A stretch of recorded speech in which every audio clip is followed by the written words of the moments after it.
All right, ladies and gentlemen, we are back with another episode of From the Dugout, live from the Dugout. It's been a while since we've done a live episode. Brendan here from the Gold Difference. We've got Joshua on my left, as you can see the extra camera. How are you doing today, Josh? I'm doing good. Thanks for having me. It's good to see you. I think it's been a while since we did this, and yeah, it's good to be back. Yeah. It's been a long minute. I miss having this setup. It took me a while to set up this again, and I think I'm very happy to have you, Josh, again because it's some cool facts about the two of us is that usually we'll talk about football, but I always enjoy the moments together in the studio and to always talk to you about football. It's always a pleasure having you on. And today's topics we're going to talk about January transfer windows. We're going to talk a little bit about Liverpool, about Arsenal. Also we're going to talk about the Brunei DPMM coming back into the Singapore Premier League. And as more people coming into the stream,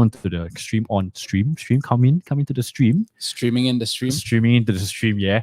I just wanted to say that do look out for content about the preseason for the Singapore Premier League next week. I think we are going to do a Sailors focus one with Eddie Sailor Fan Talk, and that should be in the works.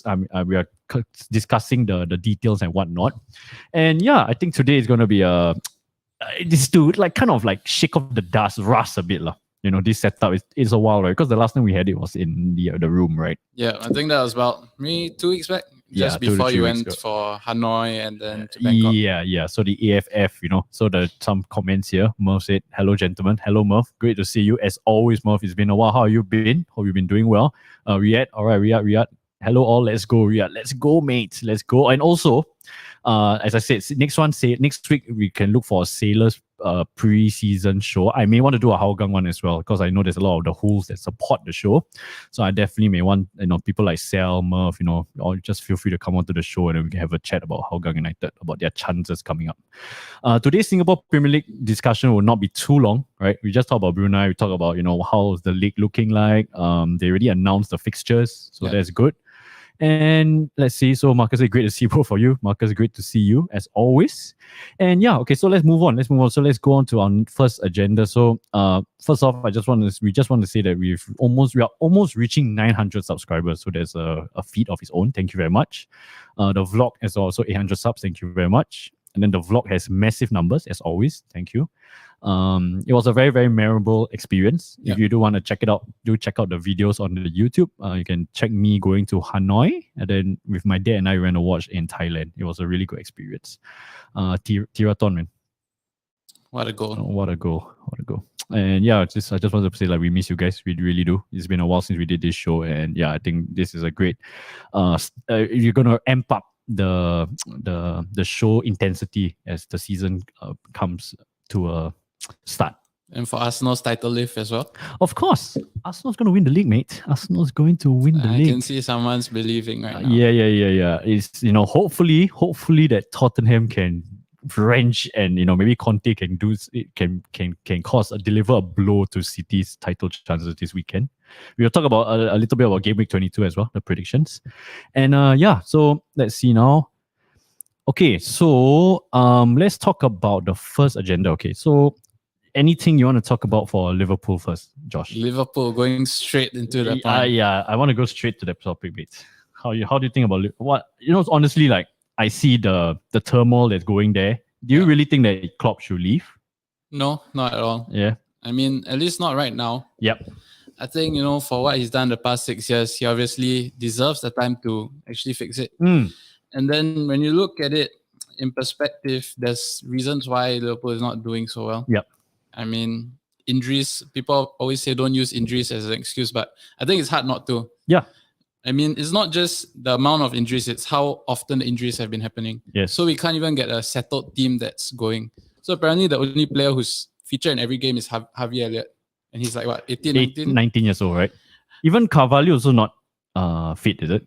If I'm not wrong. Yeah, he's not fit. You look at every position. You look at Van Dijk, he's been out for periods. Yep. Konate has been out for periods. It's the kind where you're out for a bit and then you come back. I Mm-mm. mean, Gomez and Matip have had spells out as well. Yep. Trent as well, Robertson. I mean, basically everyone has been injured at some point. Besides, if I'm not wrong, would be Alisson and Salah. Yep. The rest have been out, have come back for a few games and then been out again. So it's very hard. I mean, if you look at teams like Arsenal, the reason why they're doing so well, okay, they've lost, at the start, they lost Zinchenko for a few weeks. They've lost Jesus for the last couple of months. But other than that, it's been a relatively clean bill of health. Yes. And if you look at every game, I think at least 7 or 8 of the players have been the same for an extended period. And we don't really have that at the point. I think that's one of the biggest reasons for... Jota still hasn't come back yet. Diaz also hasn't. Yeah, that was really unfortunate. I remember we were watching the Arsenal-Liverpool game here, and that was... Jota was exceptional that game, and he got injured in the 94th, 95th minute. Yeah, very late in the game. I was going to say like 80 something, but yeah, you're probably right. Maybe extra time. So to me, those are the reasons. Of course, you can put it down to not signing a centre mid. Yep. At the start of the season, I said that could be an issue, but I thought we had enough to cover it. I couldn't be more wrong on that. But no, I think like you can't blame you as well, because we did talk about this pre-season about Liverpool's chances, about not adding depth, right? That was a key talking point in the off-season about midfield, right? But really, I don't think you can fault Liverpool for this kind of like injury disaster that they're going through. Every time one player comes back, 3 players go out, right? Course. So it's very sad to see. Yeah, but I mean, that said, players who featured very heavily in the past season have dropped off. You look at Henderson, you look at Fabinho. I mean, no one would have expected the Fabinho especially. Decline. I would say Henderson, I can foresee that happening because he's been giving really good service for Liverpool for like the past 3 years, especially top class midfielder. But I think this year I could have seen the decline, but definitely not Fabinho. Fabinho was, I would think, like maybe another extra year or 2 of great service. But yeah, I mean, these are the reasons why I thought the midfield had enough for at least one more season. Because of how they played last season. I mean, you look at it, we didn't lose any midfielders. We lost Mane, but we didn't lose any midfielders. So I mean, you see some of the comments coming. We got our good friend Xavier. He says he's back. Welcome, Xavier. How's school? I hope school is doing fine for you. By the way, I think most of the people here, we're going to see each other in the Community Shield or the Singapore Premier League. So definitely, we can definitely catch up down there. And yeah, let's see what. So Sal, welcome Sal to the show. He said, Klopp talking about injuries, midweek fixtures and poor pitches. Man United played 12 games in 28 days and with their players taking turns to injure. I mean, well, I guess it also... You can complain about it. I think Sal is saying that, Klopp is complaining about it. But really, I see the form and the kind of players that you guys are like rotating in and week out. It's actually quite of a... Yeah, I don't blame you all for really struggling quite a bit. I mean, you look at the last 3 games, the midfield is Thiago, Bajcetic and Keita. With Henderson and Fabinho. And Keita just came back, right? Keita is so injured. Yeah. Bajcetic is 18 years old? Yeah. So I think it's not just injuries, it's also form of a lot of the key players. Yep.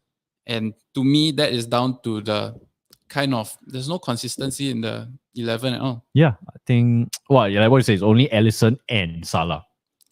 Bro, you can make an argument maybe...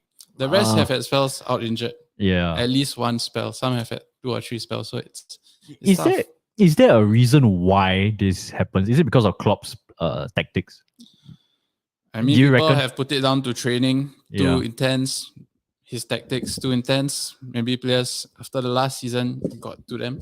I mean, playing every game. In the preseason, we did talk about it, right? Like Liverpool played the most amount of games and any European club. Late, and then you had the World Cup. So I mean, you can say that's a reason for sure. Yep. And of course, losing Mane is a reason. I feel that if we had Jota or Diaz available for most of the season, it wouldn't sting so bad. It wouldn't be this bad. But you look at the last 2 games, who's been playing left wing? It's been Oxlade-Chamberlain, and everyone knows that he hasn't been performing for the last 3 to 4 years at least. Yes. When he left Arsenal, so it wasn't a big loss. I was like, okay, good that we got some money from Liverpool. And then he did quite well in the first season, coming out like a deputy. Yeah, I mean, the reason he left Arsenal is because he wasn't happy playing at wing back and even winger. He wanted to play as a centre mid, which Klopp gave him for a while, and he actually was doing quite well. But then injuries, and then now form. He's been trying to cover at wing, but can't do it anymore. Unfortunately. And then we've got Sal with a comment here, say that Klopp is known for the 7-year curse. Yeah, that's what we've alluded to last time. But then he's, Sal also has got a good he can speak with experience because he's a Dortmund fan, right? So I would imagine him with the Dortmund. I know he mentioned about the retirement of Subotic. Yeah. And due to injuries, intensity, whatnot. And I think that's Subotic retired when he was at Dortmund. I think he did move after He moved somewhere, then he retired. Yeah. I remember because they gave him he was playing for another German club, and then the Yellow Wall gave him like a send-off in the opposite jersey. So yeah, Subotic retired. Yeah, Klopp 7 years, man. But like to your point, I said just now, do you think Liverpool fans should worry or like Klopp should gonna get sacked? But I don't think so, huh? I do not think he's going to get sacked because I don't know who can replace him. And after all, they just gave him a new deal. So, Yep. I mean, if you look at 2 seasons ago where we did so badly, we had that centre-back injury crisis, right? He somehow managed to get 4th or 3rd. I think even 3rd. We finished 3rd that season. Yep. So, hopefully he does turn it around. I mean, now we got no FA Cup, no League Cup. With the Champions League and the league to try and get as far as we can. And there's a big kudos to Klopp like 2 years ago when he can, like the injury-riddled squad, he still can finish. Alisson with the header against West Brom. That was when West Brom went down, right? With yes, 2 seasons back. Mateus Pereira now playing for Al Hilal, right? All right, so that's Liverpool. I just wanted to go straight to Liverpool because I wanted to get it out of the way. Get it out of the way, absolutely. So before we move on to the next topic, bear with us for a minute. We have some technical difficulties along the way now. But with that being said, Liverpool, you think top 4 is plausible? I mean, I do think so. It's 10 points, 1 game in hand, and 19 games to go? I mean, I would reckon that Man U, City and Arsenal will be top 3. Yeah, based on current lock-ons. And Newcastle hasn't conceded a goal since November in league form. So if they keep drawing and winning, I don't see Liverpool or Chelsea or, fingers crossed, more draws than wins. They've shown a bit of struggle to score goals. Yeah. But, they've brought in Anthony Gordon perhaps to be a sort of game changer for them. We'll see how he does. But at the moment, they seem to be struggling a bit for goals. So hopefully it stays that way and Liverpool can just get more wins. We'll talk about Anthony Gordon in a while. And speaking about Newcastle, to digress a bit, right? Newcastle actually booked their tickets to the League Cup final against Manchester United, right? It was a Sean Longstaff goal. Like what you say, I think a double actually. Double. Yes, double. I echo your sentiments also with the fact that Newcastle's lack of power at front. Maybe that's why they're not winning games as much as they should because they're drawing most of the time, right? But Isak is back already. So I think that's a good, and like what you say, Gordon now coming in to add some firepower. And your pre-season predictions of Everton going down seems to be looking good, mate. Yeah. And I think in the pre-season, you said Newcastle finished top 7, right? Or yes, I said top 6. Top 6. Top 6. Yeah, fair shout to that as well. Yeah. So but Everton with Sean Dyche, I think they've got a very good manager who can hopefully keep them up. He's got the relegation pedigree, to keep. For 5 years he kept Burnley up afloat. I know last year with that squad. Yeah. Who's that squad? Let's reminisce some of the Burnley players. Steven Pienaar. Is it Steven Pienaar? No, not Steven. Aaron Lennon. Dwight McNeil, he's now at Everton. In the latter years, he had those players. Yeah. Who is that? The back four was always quite fixed with Tarkowski and Ben Mee at the back. And what's the Taylor, right? You had Taylor. Ashley Barnes. They got Stefan Defoe also, right? Was it in Dyche years? Yeah, for a bit. Yeah. In midfield, they often had Westwood and Jack Cock. And the Finnish fella, Gohenson? Gudmundsson or whatever. Yeah. But of course, the strongest three was Nick Pope, Tarkowski, and Ben Mee. Yeah, that was the back line of Burnley. Who are all doing pretty well at their clubs now, barring Tarkowski, of course. Ben Mee is doing well at Brentford, and Pope is, of course, doing fantastically at Exceptional. Other than that horror show at England versus Germany in the Nations League. I sent you a podcast with Aaron Ramsdale, and he said Nick Pope has the best, is it reflexes or saving abilities? I think saving ability. He said Alisson for his composure, like poise, right? If I'm not wrong, then he said distribution was Ederson. No, I think Courtois was the best like saving ability, but I can't remember. Pope, had something. Reflexes was probably Pope. So best all round, he said was Alisson. Can't deny that. He said what? Alisson, Ederson, Neuer, Pope, and Courtois. Yeah, those 5. I remember those names. Yeah, you did send me that. All right, so let's go through some of the comments. Sal, saying that about like Dortmund, right? Xavier says sell Salah, Nunez, buy Bellingham, Amrabat. Come on, Xavier. Nunez only had 6 months. Yeah, he hasn't acclimatized himself to the game, right? To the league. Terrible. Come on, Xavier. Have some faith in Nunez, man. So also Klopp's double winning Dortmund team were affected by injuries with Subotic, Blaskowski and Schmelzer. Yeah. That day I was talking to Sal, Schmelzer and Piszczek.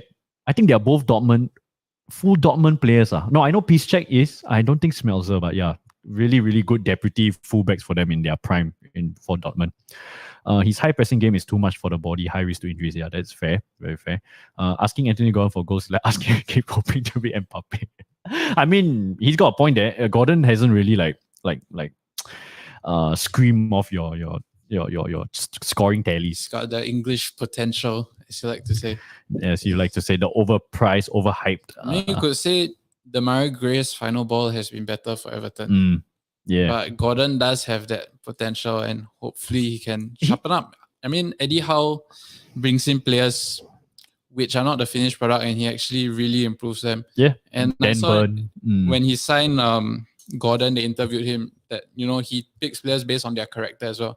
So I'm sure Gordon has something about him that Eddie Howe likes, and like feisty. Maybe we'll see a big development from him. Yeah, the kind of feisty English lad that you need up front. But I don't know. We'll see. Who is their wings right now? Almiron and... I mean, it was Saint Maximin, but I think he got injured and now he's been more of a bench player. Yeah. So Joel Linton does come in from the left. Usually Joe Willock, they kind of rotate a little bit. It's very nice to watch Newcastle, actually. And actually, Jonjo Shelvey. That's also another name that I forgot. He moved to Nottingham Forest. Yeah, so I was surprised because if I'm not wrong, this year he still started for Newcastle, right? Not that much. Not often, but yeah. Has been Longstaff and Bruno. Longstaff, and then Joel Linton and Willock. So he's fell down the left side. He's fell down the pecking order quite a bit. So that explains his move to Nottingham Forest.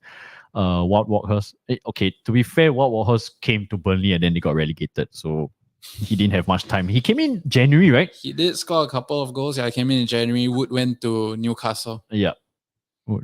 So let's see. The Burnley team never lost at Old Trafford for 4 seasons. Oh yeah, Chris Wood, right? Chris Wood went to Newcastle. And now he's gone to Forest. Forest, right? Yeah. So another Forest. And also Forest signed another, it will be on our tier list later. Keylor Navas?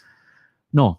Actually, did he move in the end? He did, right? I think he did. Keylor Navas. Yeah, he did. And then he moved to another, the striker. I can't remember his name. Later I can check it out. I'm not sure how many strikers they were. Yeah, man. Jesus. All right, so that Burnley team never lost at Old Trafford for 4 seasons. You see, that goes to show that they even had a famous win at Anfield, I recall. Yeah. Like 20% possession. Sean Dyche football. He's like the perfect replacement for Sam Allardyce. Back 4-4-2. 4-4-2, classic, compact football, very tight in spaces, just suffocate the opposite team. All right, so Marcus has a great question. So should Tuchel be Klopp's successor? Tuchel has been very quiet on his end.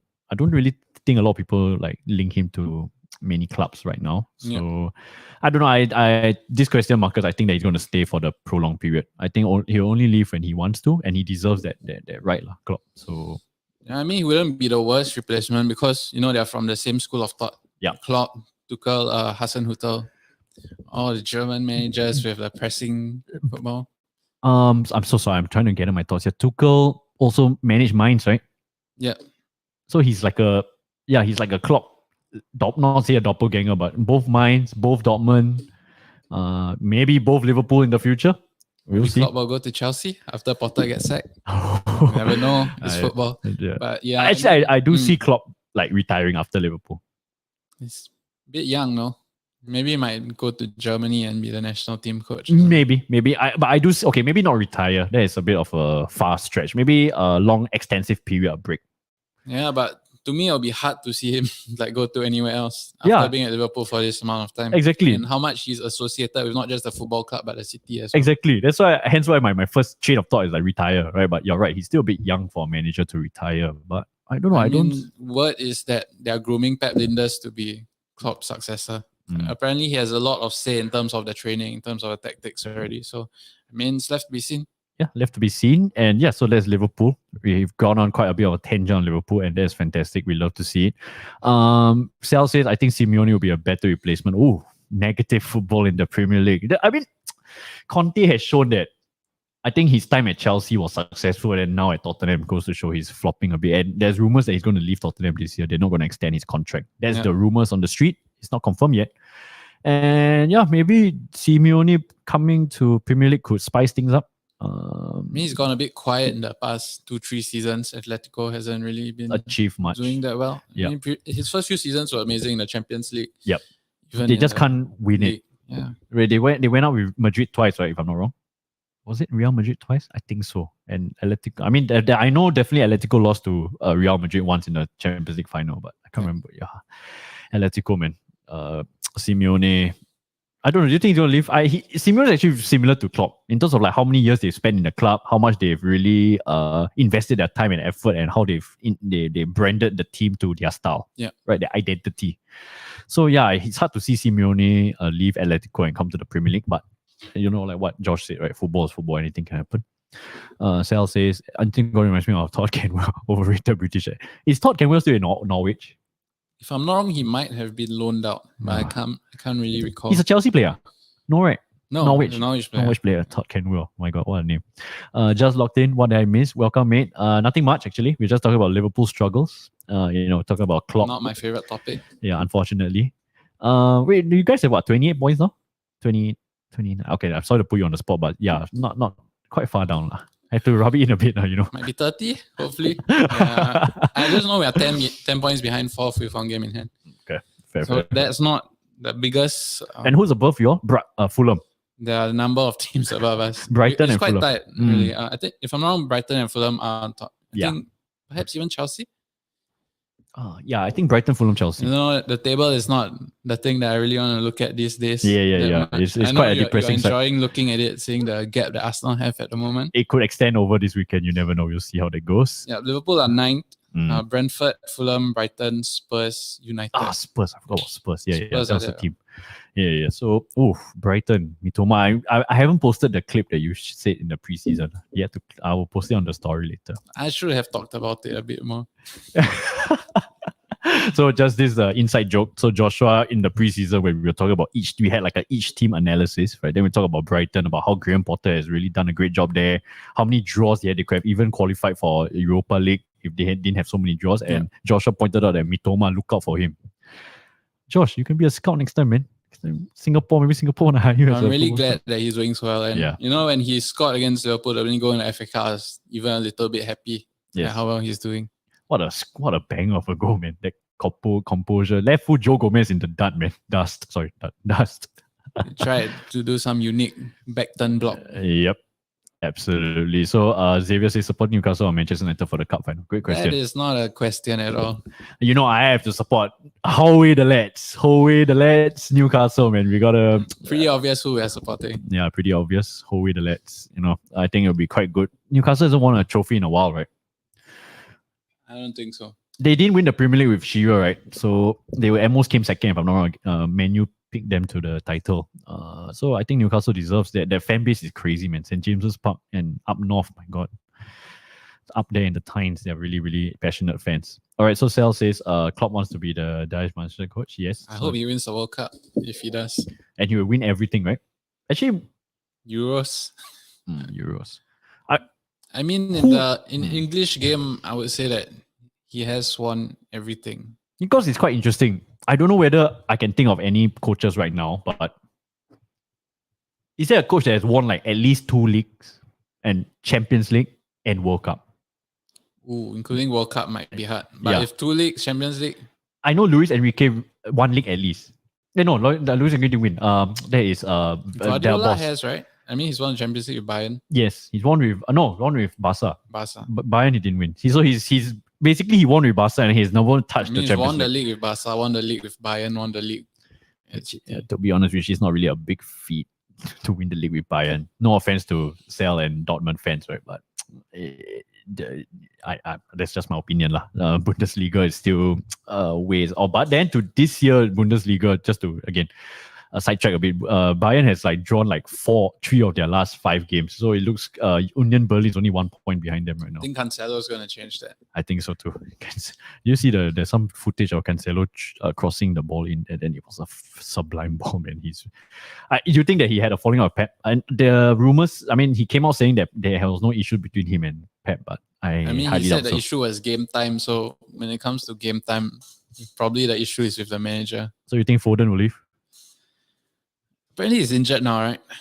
I don't know. It's always a strange one with Pep. Like players will play for 3 or 4 games and then you won't see them for 4 to 5 games. Exactly. Right. And then suddenly when the season is moving on, these players will suddenly come back. Yeah. It's really pretty strange. I mean, it's a strange one with Pep, but now I think, I was telling my friend the other day that the stars look like they're aligning for Arsenal. Look at City losing Cancelo, arguably their best fullback.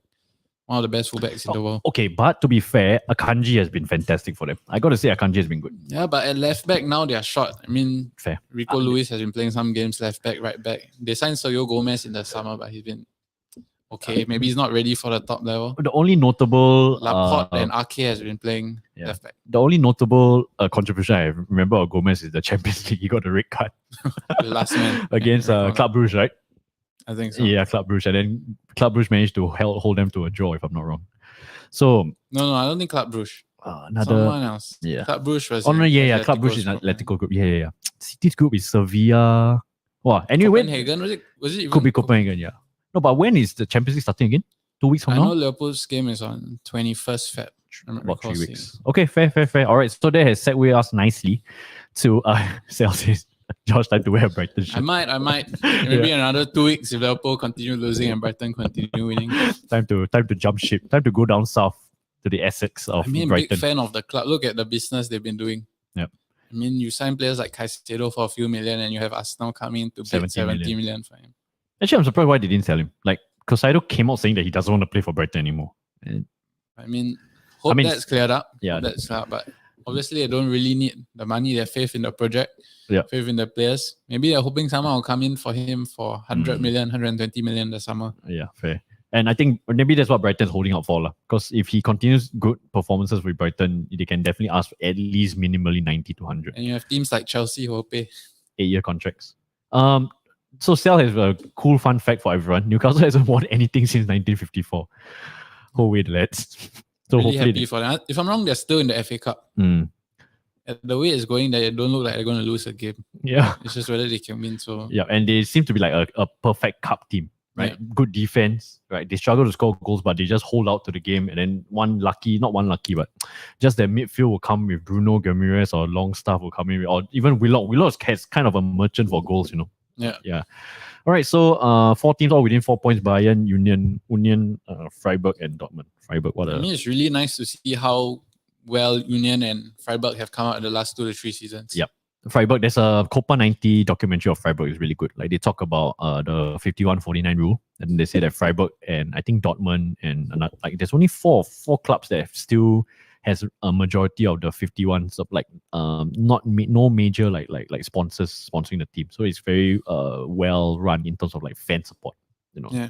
I mean, Leverkusen have had a bit of controversy. Yeah. No, they've come out a bit since Alonso has taken over. Oh, okay. But, okay. That day they lost to Dortmund 2-0. I watched the game. Bellingham was exceptional. Is Hudson Odoi playing first team for him? I don't think he played a game. I'm not sure if he's injured, but Diaby is quite an exciting player to watch, I must say. So Chelsea Freiburg has never won since the restart. Oh, okay, that's a very fair. It's interesting that they're still so close. Yeah. So that means they had a really good this World Cup run. All right, so we move on to the next point. Let's keep it short. Yeah. Arsenal's title charge. I don't want to say it's coming home, but I think we got a good chance. Keep it short. I thought you want this segment to go on. No. Liverpool's struggles was really very long already. So let's keep it short. Let's keep it. Maybe you can divert this back in later on. But Arsenal's title charge. Ooh. Again, I don't want to jinx it, but I think it's very, like what you said earlier on the show, it's very optimistic. I can be very optimistic with our chances. Now with the reinforcements that we added in, I'm actually very pleased with the reinforcements that we added in because I talked to Josh, True Gunner Josh, right? Then he had a live stream this morning, right? Because he's in Essex, so the timing. He interviewed 2 other Arsenal fans and both said that Edu out. They didn't like the January transfer window for us. But I was like, I don't think it's like terrible, right? I think the expectations of getting like Caicedo, all these players, and then in the end we get like Jorginho. But at least we aim high and then we settled for some like a replacement, which is good. I think that's fair enough for me as an Arsenal fan. I mean, number 1 targets was probably Mudryk and Caicedo. You would say both fell out. We were supposed to sign one right back from Italian team. I'm not wrong. Oh no, Ronaldo's team, R9. Valladolid. Yeah, Valladolid. So I think it's a fullback, but I think we didn't sign him because we still have Tomiyasu, right? I mean, even let Cedric go, so I think fullback is not a problem position for Arsenal at all. We signed the Polish centre back. Like his name is eluding me right now. Let me see. His name is here. I mean, Ben White has even converted himself into a full-time right back. Yeah. So I think that's why they let Cedric go. Yep. His name is Jacob Kiwa. He started all the Polish games.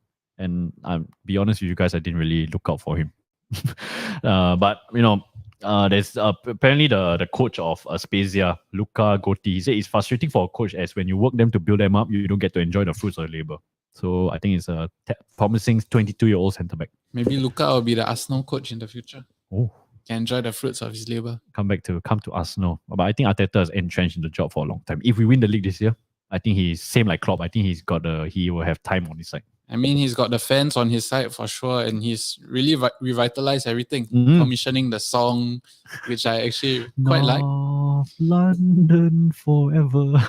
I mean, I love it when the fans sing it. I mean, Arsenal don't really. To be honest, really I think it's quite lame. I think it's quite a lame song, but like what you say, I think when you hear the whole Emirates singing, I think it's quite a buzzing. Yeah. North London forever. Talking about North London, we have kickoff art. Welcome, mate. He said, lucky Arsenal never spent on Casado. Thank you very much. As a Spurs fan, wow. Matthias, whatever the weather. I think for the Mudryk deal, Arsenal got a better deal by getting Trossard. Yeah, I also think so. I think Mudryk, okay, I did read that it's an 8-year contract for him.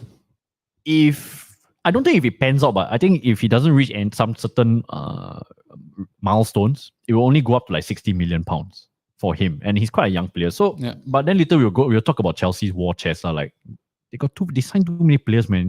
It's ridiculous, to be honest with you. And yeah, I believe that Trossard was a way, way better signing than Mudryk. I mean, wanted the price, Premier League experience, and he's already had an impact. Arsenal, a winning goal against United. Yep. Brilliant play. Brilliant player. All right, so Cell says, come on, except for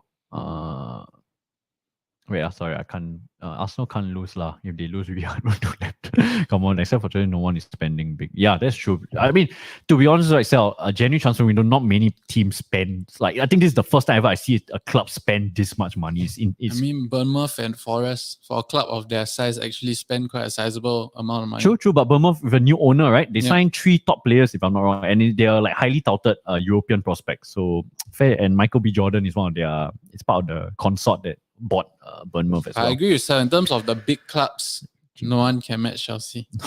Maybe Bayern, if you factor in that they have that 70 million option to buy Cancelo, it could be a big transfer. Yep. Maybe not for this window. I mean, you look at the likes of United, not really. You get Sabitzer on loan. Weghorst is on loan as well. Yes. So not really that kind of big spending. Smart business for Man U. I got to say, I got to tip my hat to them. Really, really smart business from them. But I got to say also that before I lose my train of thought, I just wanted to talk about we talk about Chelsea later. So we'll talk about Chelsea later. Sal said, he pointed out is Ivan Fresneda. The guy wants to join Dortmund. So Sal, thank you very much. Thank you, Dortmund, for stealing our player, as always. Actually, is there a lot of Dortmund Arsenal players? Rosicky, Aubameyang. That's the only 2 I can think of in my head right now. Yeah. Anyways, so Matthias, thank you very much for tuning in. He says whatever the weather. So you're doing a bit of football tic-tac-toe there. Arsenal, Dortmund. Big up to the Get Stuck In lads. I think maybe we can do that in the future. I've got some ideas to do like a best 11 segment in the future. All right. So great stream, mate. Thank you, FPL Rule. You always comment on the streams. Thank you. Cheers, mate. Do check out his Australian. He's an Australian FPL player, if I'm not wrong. Correct me if I'm wrong, mate. Thank you for tuning in. Do check out his channel. Do like, comment, subscribe to his channel. Makes banging FPL content. Thank you. Sal says 115 million for Enzo Fernandez. What a shit. We'll get to that later. Well, Chelsea within the financial fair play rules. Okay, so now this is Matthias. Thank you for you've segued us nicely, right? Chelsea's war budget. I forgot to put the apostrophe, but okay, Chelsea's war budget. Let me. I didn't really prepare the players that they signed, but I let me just name the players that they signed. Yeah, they got Enzo Fernandez. They have Benoit Badiashile, the centre back from Monaco. They signed João Felix on loan, which I forgot to put on the tier list, but okay. Then they signed Fofana. Oh no, Fofana was like, David Fofana is like January transfer, right? Yeah. Wesley Fofana. So David Fofana. Then they signed Molo Gusto from Lyon. For summer, right? Yes. And then they signed Noni Madueke, the English... PSV? Yes, PSV winger. Mudryk, right? I didn't say Mudryk yet. Yeah, they signed... Look at... That's what, 6 players? 7 players?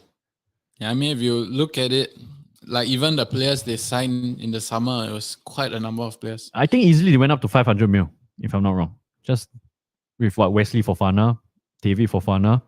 Are they related? I'm not too sure, but Modric. Cousins, distant cousins. Okay, so actually, my this segment I want to keep it very short, but I just wanted to go straight to the point, right? Not too much like dilly-dally here. Do you think that it's smart for Chelsea to spend this much money? And then to Matthias' point, why they are not affected under the financial fair play rules is because this Todd Bowley is smart, right? He came in thinking like, okay, I've got a war chest to spend, and that's why they've been signing everyone to like a 7 or 8 year contract. That's how they are by installments. Yes, so that's how they are keeping the books under wraps. Not like a Juventus, Juventus is another story for another day, but they are in quite a crap situation right now. But yeah, Chelsea, like what Kickoff just said, Chelsea signing everyone. Do you think it's smart?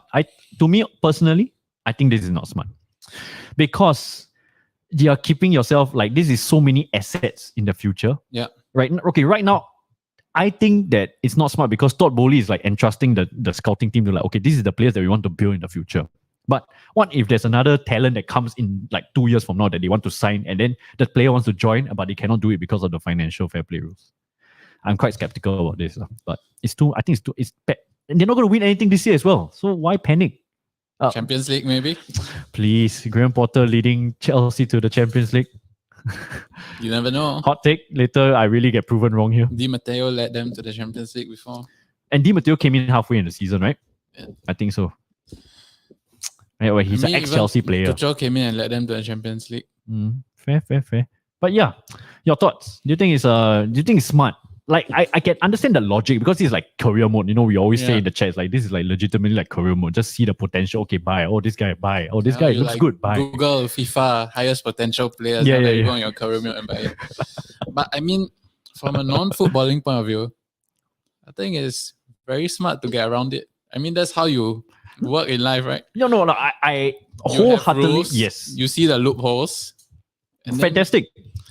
Yeah, I mean, but you see, I think that's what Todd Bowley brings to the table as an American owner that is well versed with like the Dodgers, and the consort that comes in. He's like, okay, we've got the money, but we cannot spend all this money because you've got rules. And what I say, they work around it, and it's very smart. Don't care if he's gonna earn money back from these players. I mean, you're not gonna earn 150 million for Enzo Fernandez. I don't think you will. No way.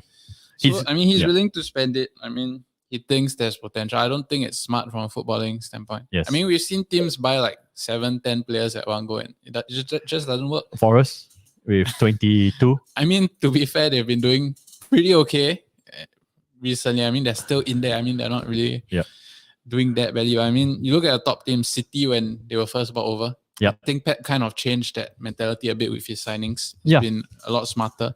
You look at Spurs, even when they lost Bale, they bought 7 top players with the amount of money, but it just didn't work for them. Yep.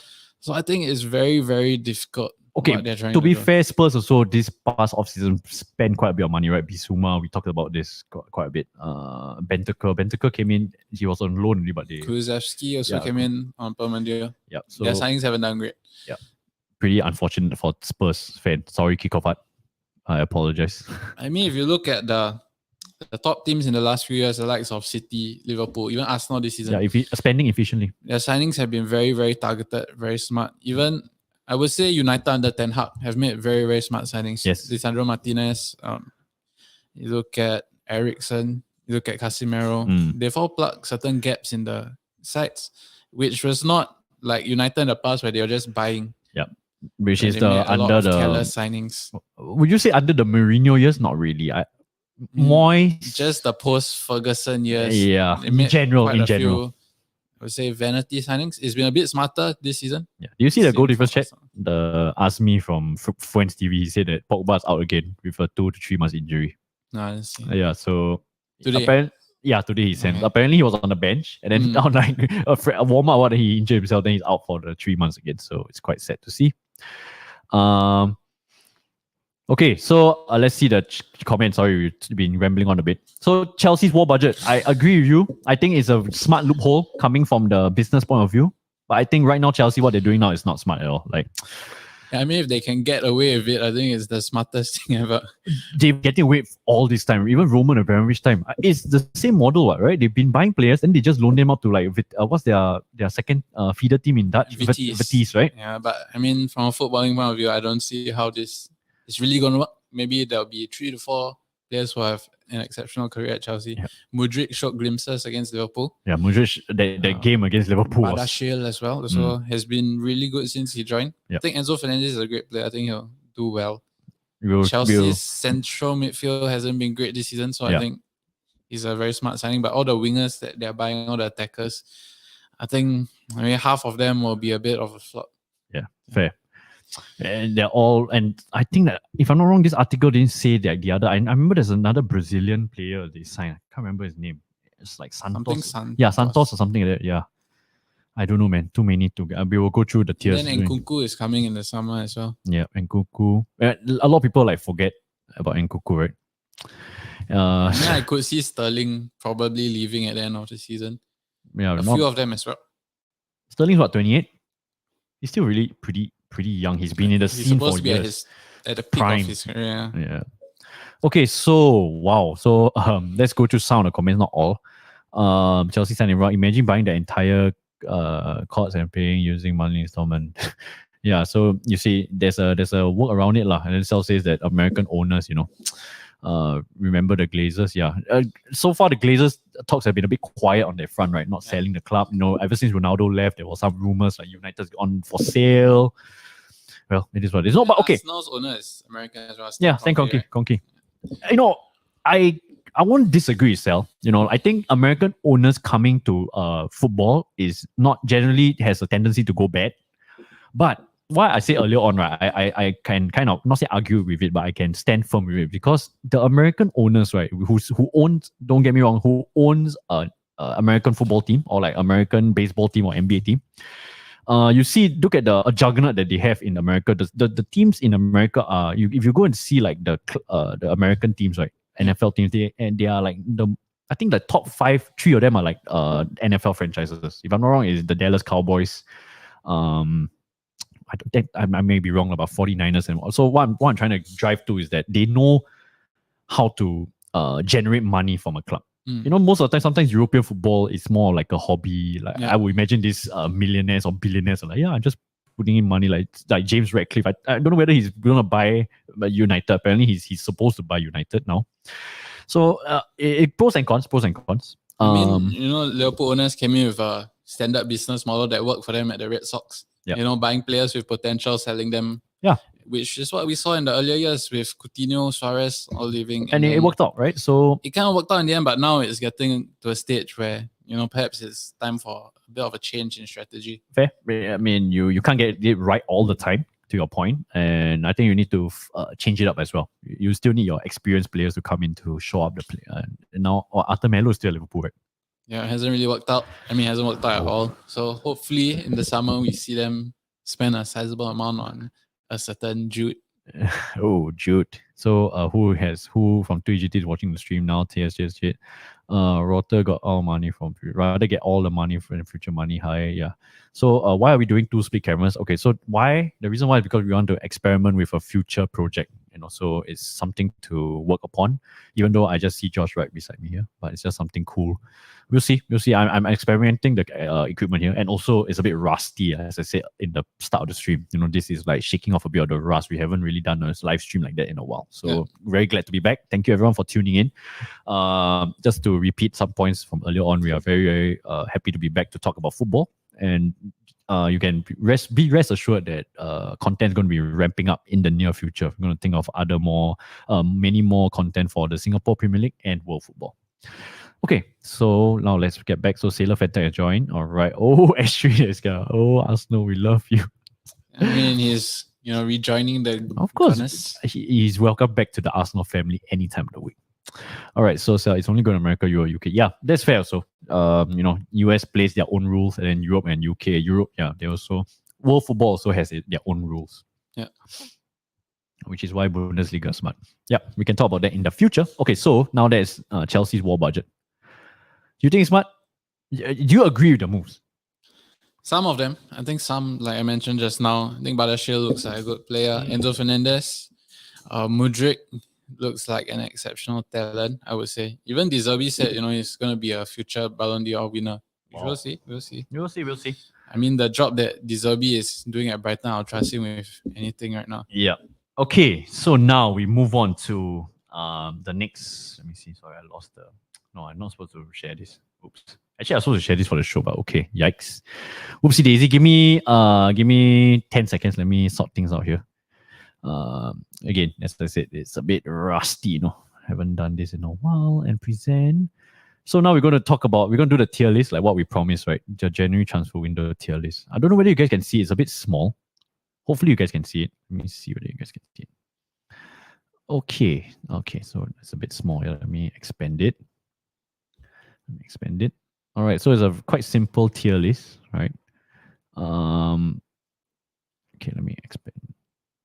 Hopefully you guys enjoy this kind of content. Okay, so tier list. S, A, B, C, D. We just rank them. As usual, we've done this before, right? In the start of the goal difference, you just move it up and down. Okay, I've got the list here in front of me. So let's go. So the first player, we got Enzo Fernandez. Let's put Enzo Fernandez here. All right, let me check the screen whether you guys can see everything perfectly fine. Oh, I think the banner is blocking, right? SPL time, not yet. Soon to be SPL time, Ian. Okay, so now we go to our tier list. All right, so Enzo Fernandez, 115 million. What are your thoughts, Josh? For the price, I would say I wouldn't rank it that highly, but for the player, I think Chelsea are getting a really good player. Okay, so for the player S to A tier, I would give it an A. But for the price, I'm not going to include the price. I think for a player, Chelsea really need a central midfielder. They've let Jorginho go. I mean, they've tried with Gallagher this season, hasn't really done that well. Mount has been a little off form, so I think Enzo Fernandez is going to bring something really good to Chelsea. Fair. Just lacking a S for me, given the price tag. Yeah, I'll give it A as well. Very, very strong A. I mean, to be honest, we can factor in the price tag a bit, but if you have the money, why not spend it, right? Like we said, you're covering a need that you desperately I would say he hasn't really performed at the top level yet. Benfica, of course, top club, but when you go to the top 5 leagues, I mean, maybe if he makes a move in the future to like a Barcelona, Real Madrid, he would be a S player. Yep. Okay, so Mudryk. Let's go with Mudryk first. Sorry, it's not in order. I just go with the list that I have on my screen here, and then on my iPad here, and then we'll move on from there. So Mudryk here. Oh. Price tag, no price tag. I'm giving it a B. Because it's just more. Because he didn't join Arsenal? Of course. No, because he didn't join Arsenal, I'll give it a D. If he joined Arsenal, I give him an S. S, of course, mate. No biasness. What a fantastic player if you join Arsenal. But because he joined Chelsea, a subpar player average, But all honesty, even if he had joined Arsenal, I would have given it like an A, to be honest, or even a high B. I think it's tough. I'm a bit influenced by the way he played against Liverpool when he came on against Liverpool. Fair. But other than that, to be honest, I haven't seen him play at all. So, I mean, potential-wise... Sorry to interrupt you. Yeah. Fernandez has a good... Even though you said just now that Fernandez not playing in bigger league because he played in Benfica, but World Cup, we had a good extensive look at him because he played the most games. So... That's a good telling sign for. And by the way, we may miss some comments here and there because it's a separate screen. I mean, I don't want to be too generous with my S's. Wait, did Pedro Porro sign for Spurs in the end? Yeah, he did. Oh dear, I forgot to add him in the list, I think. Sorry, kick off. I thought that the deal fell through. Oh dear. It did for a while and then somehow they managed to get it sorted. Okay, so Mudryk, where are you putting him, mate? Then I'll go with your B. B. I think he's got a lot of potential though, and definitely if what some people have said about him is true, we'll see in the next few weeks. He'll definitely be a very good player. You know what? Because we got so many Chelsea players, I'm willing to bump it up to A. B? I think if Enzo is an A, I would say Mudryk is a... You see? Josh being very, very fair. Very, very fair as always, right? Okay, should we go with the loan deals? Okay, now we just go with the list that I have in front. Hold on, my headphone is terrible. Okay, we are back in action. Anthony Gordon. Todd Cantwell, according to Cell. I'm gonna say is he dead? B. I'm gonna give him a B. How much? Okay, he joined for £40 million. All right. I think that's a fair price for overhyped English winger. And he's still really young. He's what, 21? If I'm not wrong? I do think he too has a lot of potential, and I do trust Eddie Howe with his transfers. Yep. I mean, he's had the money with Newcastle and he spent it really, really wisely. You look at people he's brought in like Botman, Bruno's him, right? Bruno. I think that's him. That's him. Isak has been decent signing as well. A bit injured. Can't really show. And Dan Joe Burn, Willock. I mean, not the biggest of names, but he's really, really helped them improve. Yes, and Trippier. I do think he can help Gordon improve. Trippier's him, right? Him. Smart signings. So. Because of his time at Atletico, right? That's hence why Howe managed to convince Trippier to come back to the Premier League. So you just later we can always bump them up because there's quite a few. I would say more unknown players coming up. Yes. But I mean, we're gonna start off a bit harshly and maybe later we can bump them up. You know what? That's a very good word, harsh, right? Because the next player, Cody Gakpo. Oh man. When I saw the price, am I supposed to discount his performances? When I saw the price for him, I thought this is a legit A signing. Yeah. Because of his World Cup performances. But then right now, okay lah, to be fair, so like Nunes, I as a neutral or as an outsider, I will give him the benefit of the doubt that he takes time to climatize because maybe Klopp's style is not his game. As some would say 007. Coming up in 2 games. Coming out 2 games, right? Big up to Caleb if you're watching. I'll give you a low, very, very low B right now, including the performances I've seen. I mean, to be fair, we've not watched some of these players play. Yes. And the only reason you're giving a B is because he hasn't really had much of an impact in the 4 to 5 games he's played since joining, because he joined early January. Yeah. Honestly, I'll give him a low A. What? For the signing? I mean, come on, we're not considering a lot of the players. True. Because we don't have an extensive, some of the players, like what you say, we never even watched them in our lives. Like we see the statistics. When you look at the signing alone for a player of his caliber who was wanted by the likes of United, wanted by the likes of top clubs, and the performance at the World Cup as well, I don't think it's very fair to judge him based on his performances for a struggling Liverpool side at the moment. Yep. So I do think, if he plays around the likes of Diaz, Jota, now it's definitely a signing. Yeah. Can we put it at a B? I mean, you can put him at a B first, and then later if we have a lot of B's and C's, consider bumping him up. Yeah. I think a B is fair, but hold on, my screen is bugging out right now. I'm so sorry, lads. Okay, so B for now, and then we'll see whether we can bump it up. Yeah, for the money, I think it's a good deal. He's what, 23? Come on, he was like just slightly cheaper than Anthony Gordon. Yeah, and the chat. I was just gonna say the chat is saying they're going ape crap on Gordon. They're saying he's a fraud lah. He's a overhyped British. The reason that's influencing your judgment on Gakpo is his performances so far. But to me, if we hadn't seen him play, easily a or S. Okay, so next player.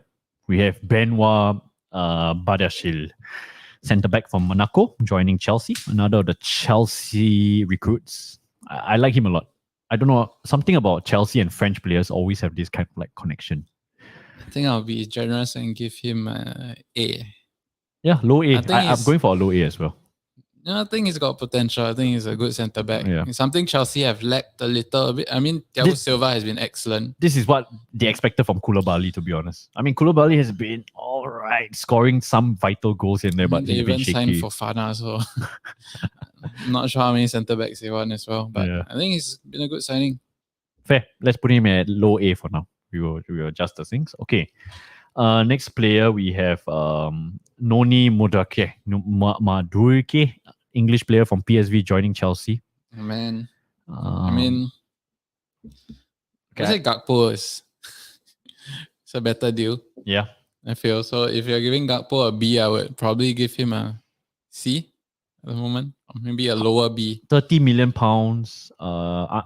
England under joining 21 now or in the summer? I'm not too sure. Let's check it now. Let me check it. Are you gonna check it? I'll check it. 7.5-year contract. Yeah. He's joining. He could have joined. He could have signed and went back on loan. Yeah. I know. It says that he's joined on a full time. I mean, I would give it either a lower B than Gakpo or a C. All right. So let's see some of the comments. Gordon.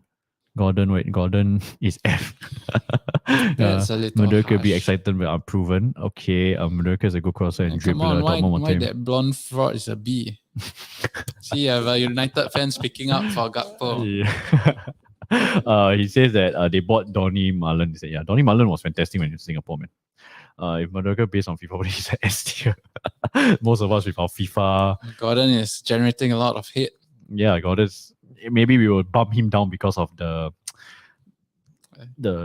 feedback we're The getting viewer influence. Fair. Anyway, let's put him at C lah. Let's put Gordon also C lah. Don't waste time lah. Okay. Vitinha, Braga to Marseille. Okay, so this guy apparently he was a highly touted player, striker. Interested clubs include Southampton, Aston Villa, and West Ham. Yeah. All linked to him. In the end, he signed for Marseille. To be honest with you guys, like what we said, we didn't watch everybody, that's in this list. So going to Marseille at 28 million pounds, apparently is the one of the highest. I think it's I don't know whether it's their transfer breaking deal, but it could be. I mean, I would just, given that I haven't seen him play, I'll give him like a average, like a C. C. I mean, I would think that D is our bad, C is our average, B is our decent, A is our good, and our S is like amazing, right? Yep. So wait, let's see some of the comments. I'm sure some of you have maybe watched him as well. If no need to see that. Okay, fair. Yeah, we really brought down Gordon. Okay lah, play with Onahi. Oh yeah, we will get to Onahi as well. So okay, Marseille, they are what? Let's see. Let's dive into their league form right now. Gundosi is there as well. Right? Yes, Gundosi, Alexis Sanchez. They're second at the table. Wow. I think that was Lens lost this morning. So they're 5 points behind PSG. So strike force wise, I can't remember who's their strikers right now. It's been a while. I've checked Marseille's team. They've got quite a few good. They've still got Jordan Vertut, right? Yeah. Kolasinac, Nuno Tavares. The freaking Arsenal contingent is right there, man. Let's see some of the strike. I should bring up the. Are they sharing the screen? Let me see. Oh, they're not. All right, so they've got. Yeah, Jordan Vertut. Vertut seems to be scoring a lot of goals for them. Yeah, so I think, you know what, they probably needed a striker to kind of maybe not say close the gap with PSG, but a formidable striker from Portuguese league. And like what you rightly mentioned, a lot of the Portuguese talent. You said this in like 3 episodes before, right? You said that now the Portuguese league could be the next, not say the feeder league, but a lot of young talent, promising talents coming out from there. So I know what, let's put it high C lah, because we never really seen him play. I could even pump me up to a B, but I think that's a bit unjust based on our knowledge of the player. Okay, next one we have Malo Gusto. Malo Gusto. 19-year-old right back. I'm assuming this same, Malo Gusto. Lyon. So this Chinese. I'm going to put this as like a low C. Don't waste time because he went back to Lyon. So this is just like a future potential. This is nothing against the player. I think it's just they sign him for the future and then just loan him back to Lyon. So, like most of Chelsea players, sign for the future and send out on loan. Just now I said about the feeder club Vitesse, right? Yeah. I'm trying. What's his name? Marco Van Ginkel. That's the perfect Chelsea player that was on loan to how many clubs? And then he never really featured for Chelsea. Van Ginkel, what a name. All right, so next player we've got a Leeds player.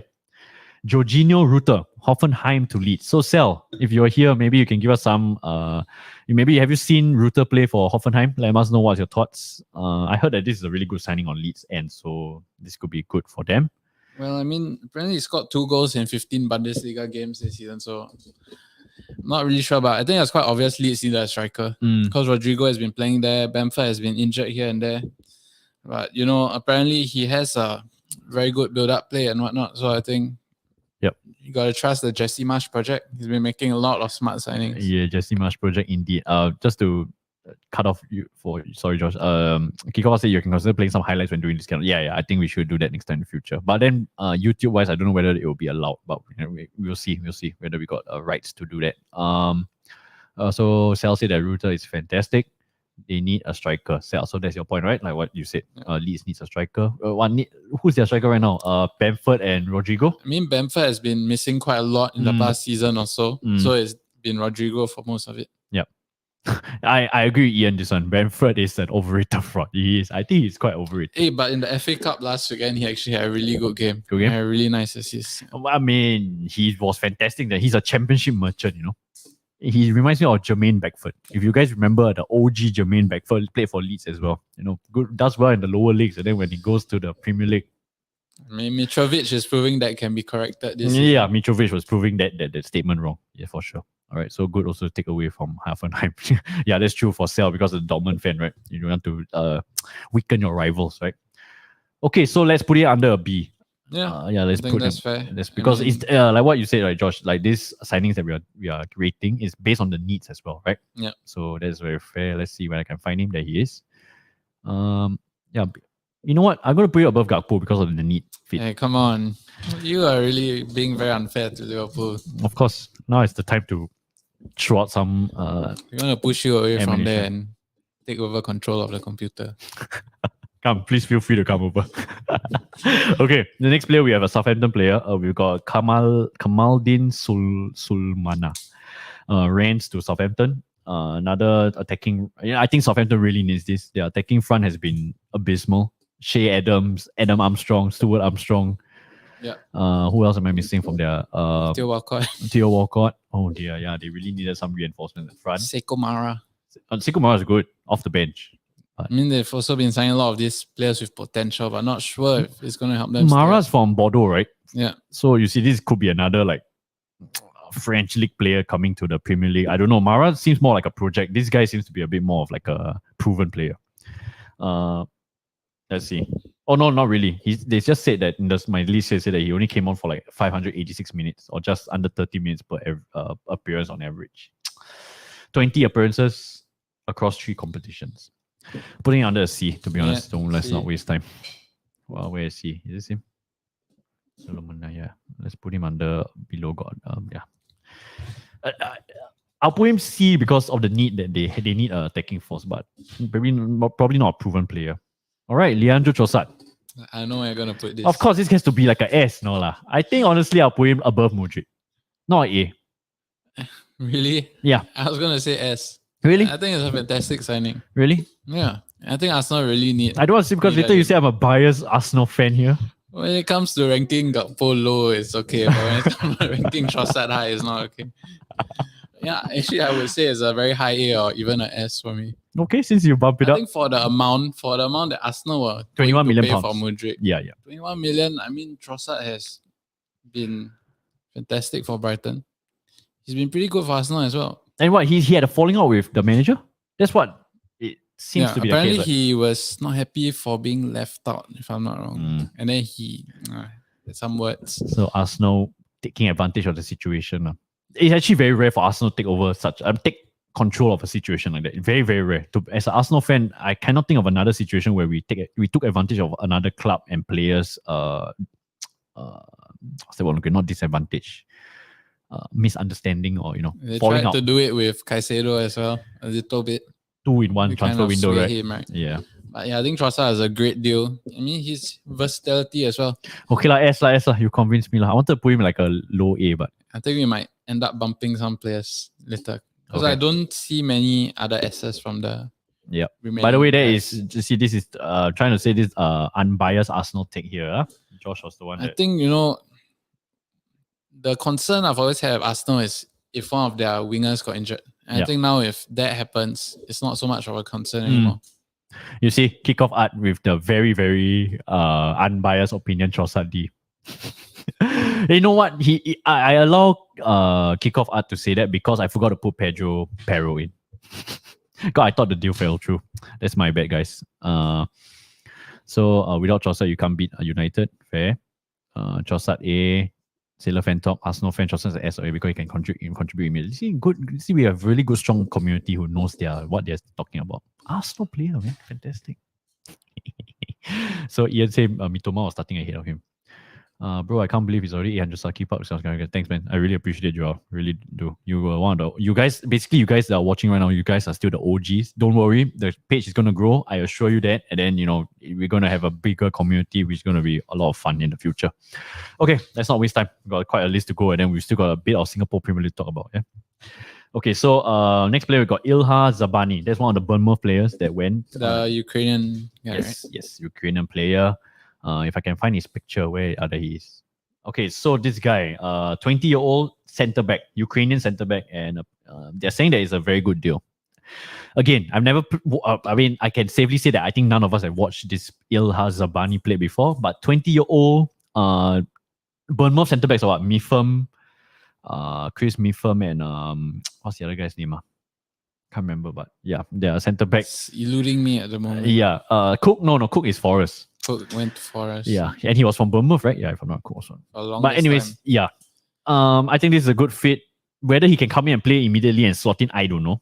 I may put him under like a high C or even a low B for Bournemouth showing this kind of presence in the transfer window. Yep, fair. So what do you think? Low C, high B? Give him a low C, high C lah. High C. Because we gave Vitinha. Vitinha seems to be like the proven player, right? So this is more of like a potential. So you know what? Let's put Vitinha above. All right. Next player, we have another Bournemouth player, Dango Otara. I think he had an assist in his first game for Bournemouth. 2 weeks back. Yep. So he signed a 5.5-year contract after bagging 6 goals in 18 league on. So Lauren is actually have a good run of form this year. So I think it's a very good signing for Bournemouth because they've lacked a bit in the attacking sense. I feel. So I will even give it a low B. Yeah, not higher than Gakpo. I was going to say above Gakpo, but okay, fair. I mean, at this rate, you're going to put everyone above Gakpo. Of course. Okay, next player we have Andre Santos, 18-year-old box-to-box midfielder that Chelsea signed from Vasco da Gama. I don't know whether I think he could be another player that was signed and then loaned back. So I don't want to waste too much time. Have you seen him play? I mean, based on the players we've put as C, I think he's probably a C as well. C. Yep. Okay, so to be fair, guys, I know you guys are calling out for Gordon to put under D, right? But I think it's not fair to put him under D lah. I think we gotta give it some time for him to prove himself. I think Everton, he was slated to do a lot under his belt at Everton. I think now in Newcastle with a proper system in play, maybe he can shine brightly there. Pedro Porro, sorry guys, I really care. I forgot to put him. Okay, just a fast one. Pedro Porro, if you were to rate, put him like a low B. Really? I think he's from Sporting Lisbon, right? Yeah, he serves a need. And the reason he came in is why they let Doherty go, I think. Doherty going to Atletico. Another Trippier in the making. I would say probably high B, low A for me. Okay. So sorry, we don't have the picture, right? I know nothing, but he's a football manager legend. I mean, surprise Chelsea then go for him based on potential. Yeah. Based on potential, I think Chelsea should have signed him. And then, I only know I have a Muhammad Safadi. We got some friendly jokes going on in the chat. But more play like Jack Stevens. So he should be play. Yeah, so I think a high C would be fair for him. Should be an S.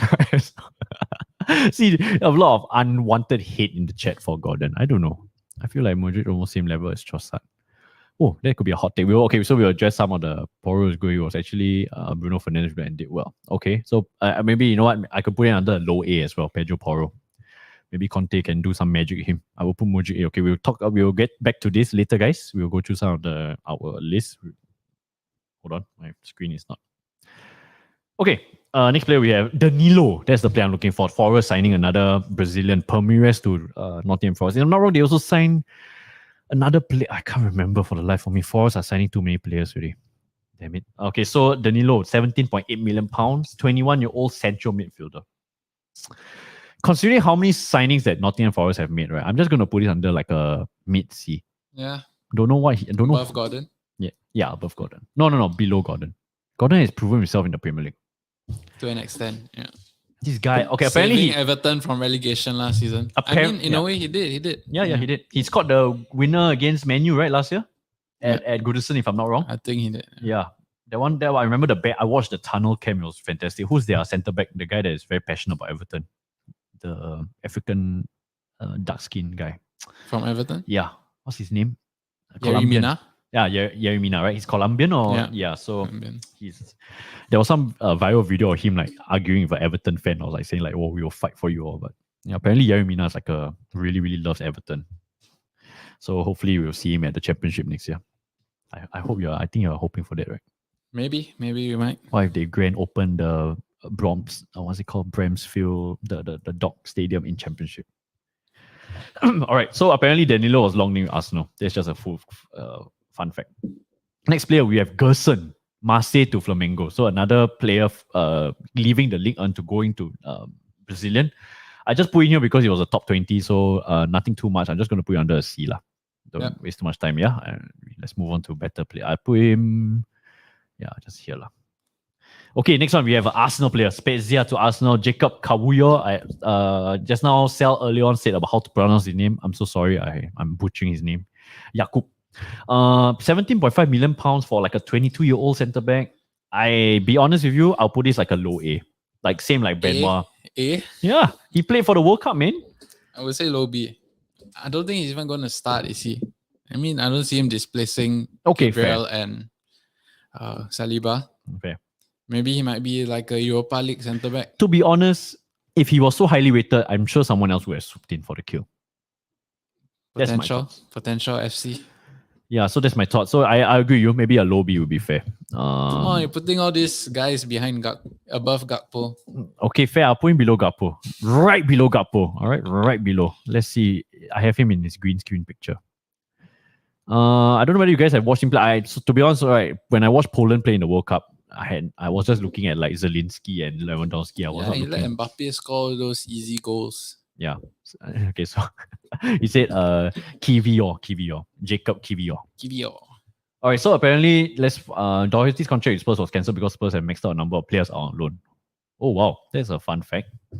Doherty, next Trippier, look out for him. He was doing so well for Spurs before he got injured, Doherty. And last season he had a bit of a revival as well. But his best days were at Wolves under Nuno. Yep. Different class. Celtic grand opening Everton versus Coventry City. That's a lineup. That's a matchup we haven't heard in years. My God. All right. So let's move on to we are reaching to the end. We haven't really talked about the loan players as well. Okay, so let's quickly move on. Paul Onuochu, gang, Belgium team, gang to Southampton. Apparently, this guy has got 16 league goals in the Jupiter League. So, probably higher than Suleimana. Maybe even a B, I think. Yeah, I would say that. I think that's fair. I mean, based on his stats. Okay, well, would you put in a lot of weightage for a guy playing in the Belgium League? I'm not dissing the Belgium League because Ilhan Fandi is in the second league of Belgium League. But Lukaku as well was scoring like no tomorrow. His rates at Anderlecht, right? Yeah, he came out to be a really good player lah. So I don't want to waste too much time. Lowest B. Yeah, lowest B lah. Huh? Yeah, lowest B. I think the Lorient guy playing in a French league, scoring 6 goals or is in a better league. It's a better signing lah. Yeah, probably at this rate, you probably have to bump some people up. I think we're being a bit harsh to some people. Really? No, I think it's fair. I think I like this list a lot. Okay, anyways. Next player. Harry Sota. Our freaking, what's he, 2 meters tall? Yeah, I mean, for the need he serves, I'm going to give him a A. Yeah, I mean, if you look at Leicester, right, they have a horrible stat of conceding from set pieces. And hopefully he manages to plug this gap. So you think that when they were in the man, like Brendan Rodgers and his team, like, okay, our set pieces is terrible. So what do we have to look out for? Just look out for the tallest centre back. Perhaps. Maybe they could send Kim Shin-wook as well. Maybe you can have Suta and Shin-wook at the back. At the back, right? Yeah, but I think, Leicester desperately needed a centre back. Amati has been dreadful. Soyuncu has been out of favour. Fayez. Is it 2 own goals against Liverpool? Yeah, that's right. Or was it 1? And what happened to the Turkish guy? He left, right? Soyuncu? Yeah. I think he's been on the bench, but out of favour. I think he left, I think he's going to Atletico. Yeah. Soyuncu, I think he left. And he was touted to be like the next thing after Morgan, if I'm not wrong. I remember him grooming to be like next. He was actually really good at the start, but it's sort of fallen off. Johnny Evans has been injured quite a lot. Maybe because of Johnny Evans being injured. Because I think the two of them are quite formidable centre-back pairing. But I'm excited to see him play. A so-called Asian. So-called Asian. Let's put him behind Benoit. Yeah. Behind Benoit. Yeah, okay. Last player on a permanent transfer is João Gomez, Flamengo to Wolves. Apparently, this guy Wolves has been eyeing him since late 2020, early 2021. 21-year-old. So he reportedly turned down a move to Lyon to go to the Molineux, sign a 5.5-year deal.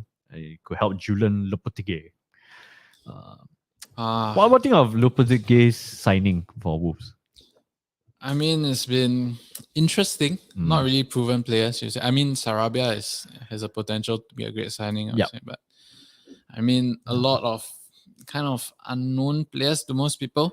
So we'll see how they do. Hopefully, they don't do too well because I think they're hosting Liverpool this weekend. Okay, so fair. I think you know what. Let's put him with his Brazilian counterpart, right? Danilo. Together, Yeah, Danilo. fair. Yeah. Okay, so the 5 loan deals, right? Let's rank them. João Cancelo, I'll put him under S.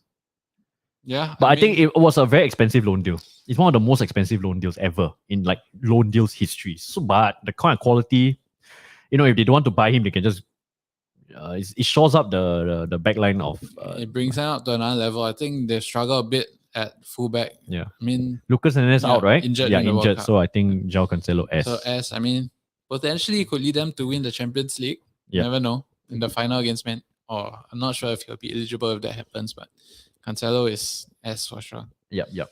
Okay, so let's see. Sal, thank you so much for for helping me. I'm butchering everybody's name, right? So thank you so much for coming in to save the day, as always, Sal. But because you're going to buy, it should be a D.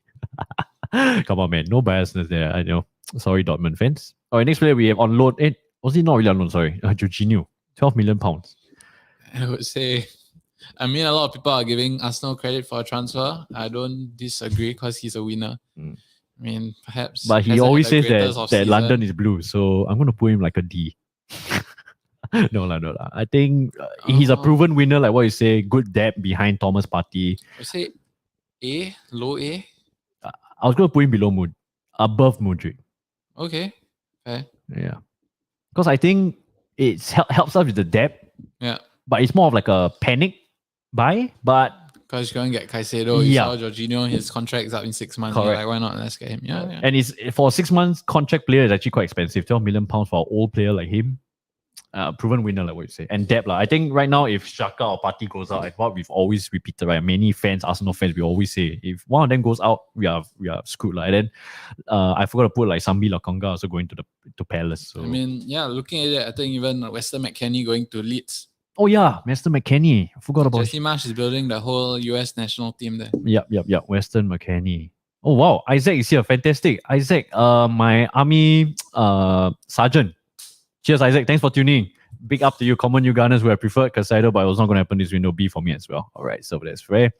You know, the good thing is that Arsenal's on a high right now. We don't need Jorginho to come in making an instant impact, right? So unless it may be this weekend Xhaka and Partey gets injured in the game against Everton. Oh, Sean Dyche football.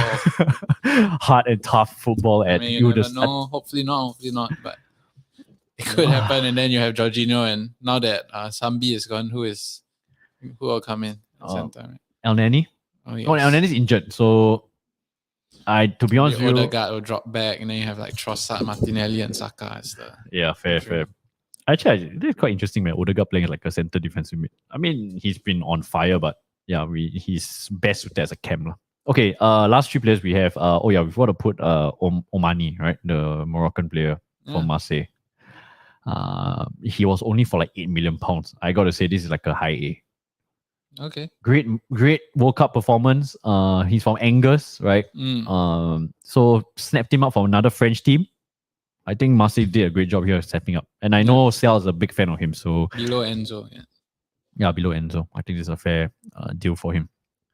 And you know, like what we mentioned just now, Marseille is going through great form in Ligue 1. So I think having a player like him will undoubtedly, you know, boost the squad and give him very valuable experience. Onahi. Thank you, Sal, with your comebacks. Thank you, we appreciate it. So paving the way, what did Matthias say? Paving the way for ESL for his comeback. Oh, I totally forgot about Emil Smith Rowe. Yeah, I mean last season, I think it was last season he was great as left wing, but this year Martinelli has just, made the spot his. Wait, is Angus pronounced as Onchi? Onji. Oh, I didn't know that. Wow. Sal educating us. Thank you, Sal. Okay, so last 2 players we have Jan Sommer. He's only in because Noah got injured, right? Yeah. In some skiing accident. Yeah. And then they're like, okay, let's see who we can weaken. Let's weaken Mönchengladbach. Mönchengladbach. So you know what? The fact that they weakened Mönchengladbach, and I'm sure Sal's also quite happy that. I mean, okay, he went to a rival, but they also kind of like weakened Mönchengladbach. So I would say top keeper. I mean, you won't see him as Bayern's long term. Yeah, as long as Neuer is still. Yep. B, maybe, I don't know, good signing, but it's just like a temporary. Yeah lah. So B, mid B lah. Above Gakpo, below Gakpo, or above Ruter? Below Gakpo. Below Gakpo lah. Okay lah. All right, last player. Marcel Spitzer, is it? Sabitzer. Bayern's, okay, so he's a Jurgen Klinsmann player. Not Jurgen. Jurgen Klinsmann. What am I saying? Nagelsmann. Yeah. He's a Nagelsmann player. What did I think of Klinsmann? Nagelsmann player from Leipzig. Then I think this year Nagelsmann wanted more of his deputy. He's like his deputy in Leipzig, so he brought him over. And doesn't really work out. So which I'm very surprised because he knows his playing style there. But maybe the style of play and the players they have at Bayern doesn't suit him. So Ten Hag has swooped in for the kill and got him on a 6-month loan deal. No obligation to buy. So it's just a loan deal. I think it's fantastic for United because Eriksen is out until April. Yeah, I mean, Eriksen got injured. They reacted. They got him in. I think it's a fantastic deal. So it's probably an A for me, like in the middle. Yeah. Right in the middle. Right in the middle. I think above Benoit. Yeah. Yeah, because Benoit is still an unproven talent, right? So far, no D though. I don't think there's been a lot. I mean, it's hard to rank signings terribly when they just joined. Correct. It's a little bit harsh. Correct. So C would just be like, okay, nothing too much to shout about. B would be, okay, maybe they can do something. I mean, I'm still feeling a bit. To be honest with you, right, our lowest Gakpo being in. Our lowest, you know what? Our lowest player right now, right, will be Gordon. Because all these players, we not really watch them. And True. To be honest, Gordon is so low, not because of two of us, because of the chat, all right? You guys are really harsh on him. Just to appease. Just to appease the chat. Yeah. Viewers. I don't think he's that bad of a player. I like when he's playing for Everton, when I watch him play, he's got really, really good runs on him. He's very, very direct on the ball. But I know maybe he's kind of a wanker. Work wonders with him. Yeah, I honestly think so. Maybe he's kind of a wanker, so that's why a lot of people don't like him. I mean, Eddie Howe made Ryan Fraser at Bournemouth look like at times one of the best wingers in the league. Yep. All right, so Sal is saying he has drawn 4 straight games. Yeah, exactly right. So he's saying that Sabitzer is an S, can play 6 positions, 80 points goals at 35. Wow. Oh, that's almost as many as James Milner. Yeah. James Milner, no, because Bayern has Kimmich, Gravenberch, and Goretzka. Yeah, so it's just out of the rotation now. All right, so just drop. You see, everyone's dropping Gordon for D for the hell of it. No, man, we cannot put Gordon in a D. I think that's very, very rude. I say Anthony Elanga is a better player. What's up with the hate for Gordon, man? I don't get it. I mean, if they were Liverpool fans, I could understand, but yeah, exactly. Exactly, right? A bit harsh. You all are non-Liverpool. Only Xavier's a Liverpool fan. I don't know what's his thoughts about Gordon, but well, Sean Dyche football. Maybe he wouldn't have succeeded in Sean Dyche football as well. So he's got Dwight McNeil. Direct. Yeah. Okay, so this is our tier list. I don't know if I want to cut this to make it like a YouTube video, but we'll see. So do you agree, disagree? Let us know. I think it's a pretty solid list. Disagree with Gakpo, but considering his performances, I think maybe that influences. So without barring his performances, where will you put him? A. High A? Yeah. Above Sabitzer? I mean, you can see if the chat agrees. I think I saw some disagreement with B just now. Of course. So I don't know, disagreement what? To the better or for the worse? For the better, of course. For the better. Yeah, I think his performances is influencing like a lot right now. But I think if we did this on the day that Gakpo was signed, we would have given him an A or even an S. True. If it was a deadline, you're saying if it's like a deadline transfer or like if he was signed like yesterday or 2 days ago in the deadline close. Fair. I mean, for the money, it's really, really worth for a player that stood out in the World Cup. Maybe he was not victim. Maybe he's a subject of someone who did really well at the World Cup and took advantage of. Yeah, but I mean, new league, new environment, new team. Takes time. Takes time.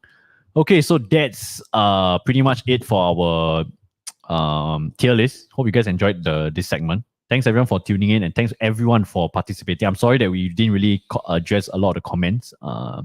Okay, I think one standout comment here is Joel is saying Mudryk as A. I mean, I think based on the list we have, it's quite fair.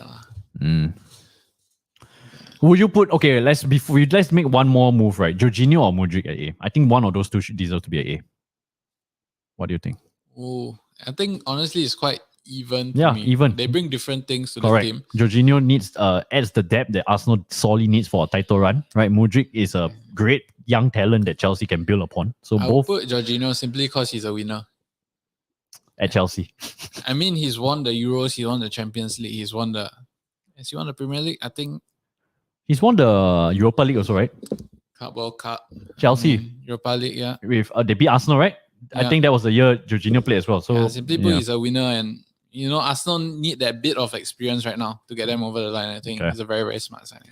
Okay, fair. So I think Jorginho, I think that's fair. Modric high B lah. If you put Modric at A also, I wouldn't complain as well. I think he's but as of now, I think B is very, very fair for him. I mean, for the price, for the kind of players that Chelsea have, is he really needed to come in, make that? True. It's like a flashy signing per se, right? But a flashy signing that will probably prove dividends in the long term. But yeah, I mean, it's sort of an unknown commodity. Has potential for sure. That's the reason why Arsenal wanted to pay big money for him. But But we went with the smarter Leandro Trossard. Oh, it's because he chose Chelsea and then Trossard suddenly became available. And domino effect lah. Huh? If we sign Modric, we wouldn't probably Trossard out of our radar. I don't think Chelsea would have gone for Trossard. Why not? Because he doesn't suit the kind of players they're going for now. I mean, not Potter for sure. Yeah. Graham Potter. Don't forget about that. But you're right lah. The players, the profile that you're absolutely right. Chelsea going for doesn't fit the Trossard signing. But it's too cheap for Chelsea. Exactly. Chelsea is like I always say, go on career mode, look at the FIFA and go for like the most expensive player. Yeah. Okay, so let's. What's time now? It's already almost 10:30. So Isaac said that we have 8.5 years to find that out. That's going to be a very, very long time, but we'll see. There's so many of these players, Chelsea players that are on like an 8-year deal, right? Enzo, Fernandes, Benoit, Modric, those three lah. I think the rest are like on a 5-6 year. Even Noni, I think. Oh, Noni as well, 8 years. Yeah, oh my God. I mean, we have 6 years to find out about Nunes too. So hopefully waiting. Yep. We'll wait. All right, so that's the end for our Premier League. Do you want to go through a bit of the Game Week 22 predictions? Maybe just very quick one. Just quick fire games, maybe. Yeah, quick fire. Yeah, if you want, we could just touch on all. Yeah, then we Singapore Premier League. So we're just going to talk a bit as well. We're not going to talk much. I think it's good to have the Premier League, like the English Premier League, back because last week we had FA Cup. Yeah, which was pretty boring to be honest. Because Arsenal got knocked out. A wonderful goal against Arsenal. Yeah, right, and that's how we get knocked out. Damn it! But I'm actually quite pleased that we got knocked out lah. Liverpool went horrible actually. I mean, first half they were okay. Second half, they played well for a while, I think. Then Brighton came in. And then after that, when Henderson and all came on, then it started to go a bit bad. Fabinho. But pretty shaky, yeah. But Mito must go, man. I think Bajcetic has really made that starting spot his. He's what, 18 years old? He's from where? Where did he sign him from? I have no clue. I think it might even be a youth player. But youth player? Almost SPL time. I think we will have a hack. This stream will last for another like 20 minutes. I think at most, yeah. I think that's fair. Okay. Let's do a fast, quick fire predictions. Yeah. So we've got a London derby, Chelsea versus Fulham. That's going to be a banger of a game. Fulham is in good form. Yep. Chelsea, let's do quick fire predictions. Or let's book okay. Thoughts on this game? Or just go with the predictions. Okay. I think Chelsea got this. They might concede, so I'm going 2-1 Chelsea. You know what? I agree you 2-1. No, 2-0. I don't see them conceding. I think Fulham is on a streak, but it's this one of these boogie games that I think Chelsea can hold on backline. 2-0 for me. Perhaps, yeah. All right, Everton versus Arsenal. Bias for me. Arsenal 3-0. Wow. I mean, if it was Lampard in charge, I would agree 2-0, 3-0. But Sean Dyche coming in. I'm going for a... Please don't... Please don't make my... Please... 0-0 draw. What? When we are pushing for a title so hard, 0-0 draw at Everton. Okay, like Sean Dyche to hold it out at Goodison Park. Well, to be fair, he got Tarkowski. He's one of his deputies right there. The bus going to be parked. Connor Cody, Tarkowski, Jordan Pickford. 0-0. 0-0. I'm going for a 3-0. Odegaard early goal. I think Odegaard's on fire, so... I mean, your prediction is more likely, I would say. But yeah. Let's see. Wow, Sel says Fulham 3-0. Okay. Fair. Wow. Okay. He said Arsenal 7-0 though. I mean, I wouldn't mind that as well. All right, next one. Oh, next one is a good game actually. Villa and Leicester, two teams that Villa have been great under Emery. fantastic. They signed. I forgot to put him in the transfer win. They signed that Colombian player as well, right? Oh, the striker Yeah, the from striker. the MLS. Young guy, quite pacey fella. If I'm not wrong. What's his name? Sorry, his name eludes me. But Duran something. yeah. Is it? I think so. Duran. Yeah. I remember it's Duran something like correct. Duran. From the MLS. I can't remember which team, Atlanta United or whatever. But yeah, to your point, Villa has been looking fantastic. Coutinho's on the bench. Who do they play? Ramsey? They play Ramsey. Bailey has been great in recent games. Bailey? Ramsey, yeah. I mean, Ings has left, so now Watkins is like the main striker. guy. And of course, the new guy that's come in. Yeah. But they've looked good. They've signed a left back from Betis as well. Mm. But good. I mean, Emery has looked good. So, Leicester have been terrible since the restart. I don't think they might have only just scored 1 or 2 goals since the restart. Jamie Vardy's party is up. I think the party has closed shop lah. Unfortunately for him. Yuri Tillemans also another player that should have been on the move, but apparently At least Madison is back. I think he started the FA Cup game last week, so that's a plus for them for sure. All right, I'm going for 1-0 Villa. 2-1 Villa for me. All right, 2-1 Villa. Okay, so here we go. Next one we have Brentford and Southampton. Oh, this is a boogie team, man.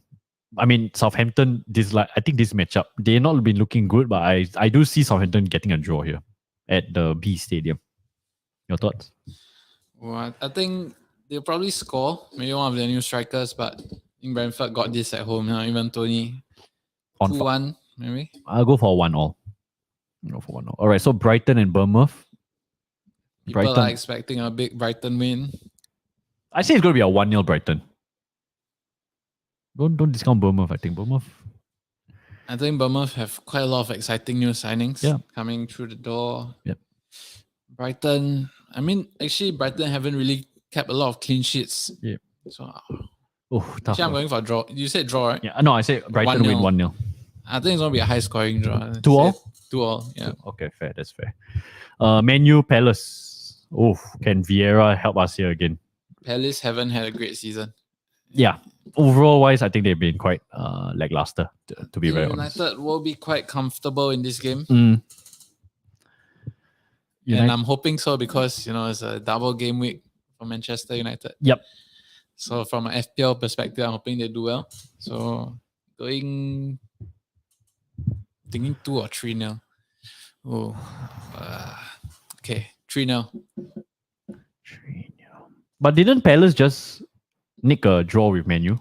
Was it the last minute goal where Olise's free kick, right? At Selhurst. Yeah. And that was a Premier League game also as well, right? Yeah, I think it was one of the postponed. Oh, it was because of Queen's passing, if I'm not wrong. Yeah. This is one of the games. So again, they're matching up. Hey, 1-1 draw, man. I think at Old Trafford, the Theatre of Dreams, United got this. Wow, someone's good spokesmanship for the Theatre of Dreams, yeah. Oh, by the way, Ian just said that Mason Greenwood's charges will drop. Yeah, I saw there were some videos of him back in training. Wow. There's going to be a huge lift for Man U. Another great young talent for Man U to depend on a strike force. Okay, so for me, you know what? I got to rep. I love Palace jerseys. The Palace fans are always fantastic, even though they're like my rivals. But let me go for.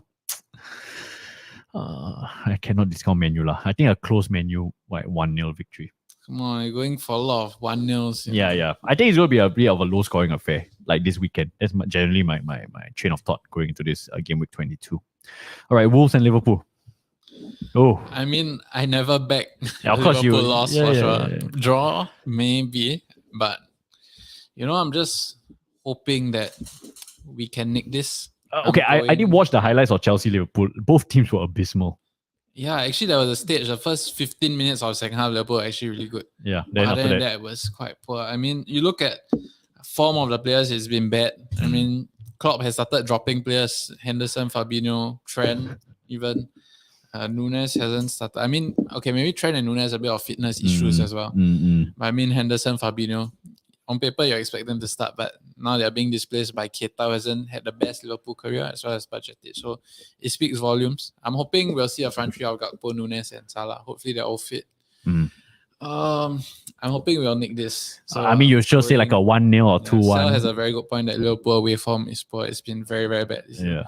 I mean, few games back, we did beat Villa 3-1. away from home. At Villa Park. Yeah. So, and that's under Emery. So I think I'll go for Liverpool 2-1 win. I was actually, before when I look at this picture, I want to go for a Liverpool win. But just for the fun right? I'm going for a draw, 1-1 or something here. I think Wolves. I wouldn't rule that out at all. Yep. All right, so that's just. But to be honest with you, I think Liverpool is gonna edge this at the Molina. But just for contrasting. Because anyway, I don't know whether we're doing the point system anymore. But there's 3 more games, is it? Yeah. There's another screen. Marcus is saying 2-2 though. As another Liverpool fan. Possible. And then, Liverpool's defense has been poor. Away form has been poor. Murph says Joshua considers Man U at best at Anfield office. Theatre of dreams at Liverpool. Theatre of dreams. Hoping for a good performance for my FPL. All right. Then let's see. Let's go on to before we talk a little bit about Singapore Premier League, and then we'll end the show from there. Okay, last 4 games. Newcastle, West Ham. I want West Ham to win this, but Newcastle hasn't considered a league goal since November. I think 2-0 here. Newcastle at St. James's. Oh, I mean, they won't concede. I'm pretty sure they won't concede. It's just how many can they score, or whether they can score at all. Yeah. I think I'll go 1-0. Newcastle. Yeah. All right, fair. At St. James's. Almiron winner. Almiron winner. Okay, next one we have Nottingham Forest and Leeds. I think it's going to be a very, very good game. I think this is going to be a banger of a game. 2 teams that are languishing at the bottom half of the table. Leeds playing a bit more inspired football as of late. Nottingham Forest as well with them. What's the manager's name? Cooper, right? With so many signings, I think their tally has went up to 30 players if I'm not wrong, easily. And if you're right, Keylor Navas, if he came, that's a huge signing for them.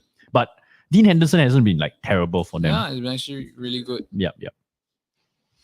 Okay, thoughts. I want to go for a Leeds away victory. Although I packed Leeds to go down in my pre-season relegation battle, but you know what? Let's go for a Leeds win. I think Jesse Marsch deserves a victory here. I'm going. But City ground though, I just realized. Yeah, it's going to be tough. Go ahead. What's your going 1-1 draw? 1-1 draw. I'll go for 3-1 Leeds. Wow. I mean, because last time this was way like months ago. I said Nottingham Forest to win Leicester City. Leicester was foot bottom of the table 3-1, and then Leicester beat Nottingham Forest 4-1 or something. So I'm going to go reverse here. You know what? Forest proved me wrong, but Leeds going to win it here away from City gone 3-1. Okay. Yeah. Okay. Spurs and City. I think that's the biggest game this weekend. You know what? Today is to do, bro. Today is to do. I'm going to go for a Spurs victory here. It might happen. I won't rule it out. Yeah, today is to do, mate. It's going to be a 2-1 victory for the Spurs. I'm actually going for a 2-2 draw. Yeah, draw. I think, to be fair, a draw seems more feasible. But, as an Arsenal fan, come on, man, Spurs. I mean, they did play relatively recently as well. Spurs were leading 2-0 at halftime, and City came back 4-2. 4-2. You know what? Let me change it. I think City are going to win 3-2. I think they're just going to nick it. Yeah. But I did talk to some Spurs fan that 2-0, the 2 goals that they scored right prior to the first half was like a fluke. Not say a fluke. Very poor defending by City. So if you want to put it could have been like a 4-1 for City, dominant display. So I you know what, as an Arsenal fan, a biased Arsenal fan, I'm going to go for a 2-1 victory Spurs. Hopefully you can dent more of the title chance. Because I do feel like Arsenal's going to tail off quite a bit in the coming weeks. So we need as much points drop for City. So that's my biased opinion. Okay, last game we got United and Leeds. This is just a double game week. Double game week.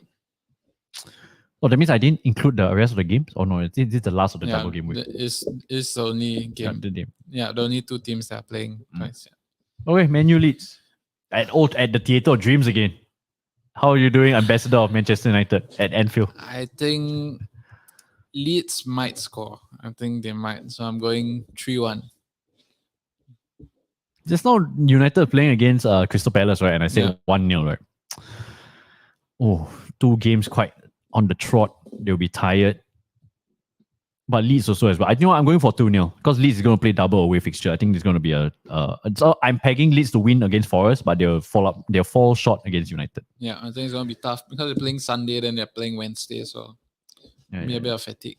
Yep. Okay, so now that's the end of our quickfire predictions. Now we'll move on to our last topic. We'll spend 10 minutes in the last topic, which is Brunei PMM, right? Let me put on hold on, let me share the screen. You know what? Thank you everyone for tuning in. Today's stream, again, it was more of like catered towards the world football because we want to ramp up for Singapore Premier League that is coming. And as I said earlier on in the stream, do look out for great content coming up for Singapore Premier League. It's in the works right now. And now we go on to actually we're supposed to put, anyway, by the way, guys, if you guys can see, thank you everyone for the subs. We are reaching 900. We really do appreciate it. All right, so Brunei DPMM. Okay, so I don't know about Joshua, but for me, I'm not really well versed with like, let me see, is it showing on the screen? I'm okay. I'm assuming it is lah. Okay, whatever. Yeah, don't waste time. Brunei DPMM, your thoughts about them coming back to the Singapore Premier League, Josh? I think this is a very controversial topic that Yes. I've seen a lot of people have views on in various chats. Yep. And also on the Yahoo podcast on TikTok. I think that one was gaining a bit of traction for their views on it. I think there are reasons why they are back. I think it's a bit too soon to make a judgment. I know a lot of people are saying they didn't contribute much to Singapore football in the past. I think there's probably some reasons, whether, both behind the scenes or maybe on the football pitch, there are reasons why they've been invited back. So, I think we got to make judgment after this season, to be honest. Yep. Yeah, I think, whatever reasons there is, I know a lot of people have things against them, but they are here. Let's see them play and, make a judgment after that. For me, more of a neutral because coming into the scene, I do know that they existed and I know that they won. I remember reading like the statistics on like when I was in army. I was like, oh wow, let me just read Singapore Premier League. I was like, what, Brunei won? I was like, what the hell? Why is our Singapore they have team the same striker now, right? They sort of retain him. So my thoughts about this is, I know I've talked to some of the local fans like Sel and like behind the scenes, and yes, it's not very favorable move. But me being an outsider and trying to be as optimistic at this move, it's another club that wants to play football here in Singapore. Maybe politically, money reasons. I'm not too sure what's the main drive. But to me as a fan, one extra club playing in the Premier League when we've got 8 clubs and one of them is like a Young Lions, like a feeder club, right? Not feeder, it's a special club with special ramifications, right? I think it's only good for the league to grow in the numbers. Whether is it the right team to join, that's another question to be made, and also another very valid point for people to discuss. Okay. Yeah, but does it help Singapore football? I do see the sentiments of how this also affects Singapore football because they don't have any local players. But if they were the champions in 2019, and of course they've got proven quality, right? It's just gonna bring up the quality of standards. A bit more competition for the teams to play against. Yeah. Maybe. Yeah. So I probably I know the people in this chat. I know you guys will probably disagree with me, and I know I'm sure you got way better reasons to my very optimistic takes here.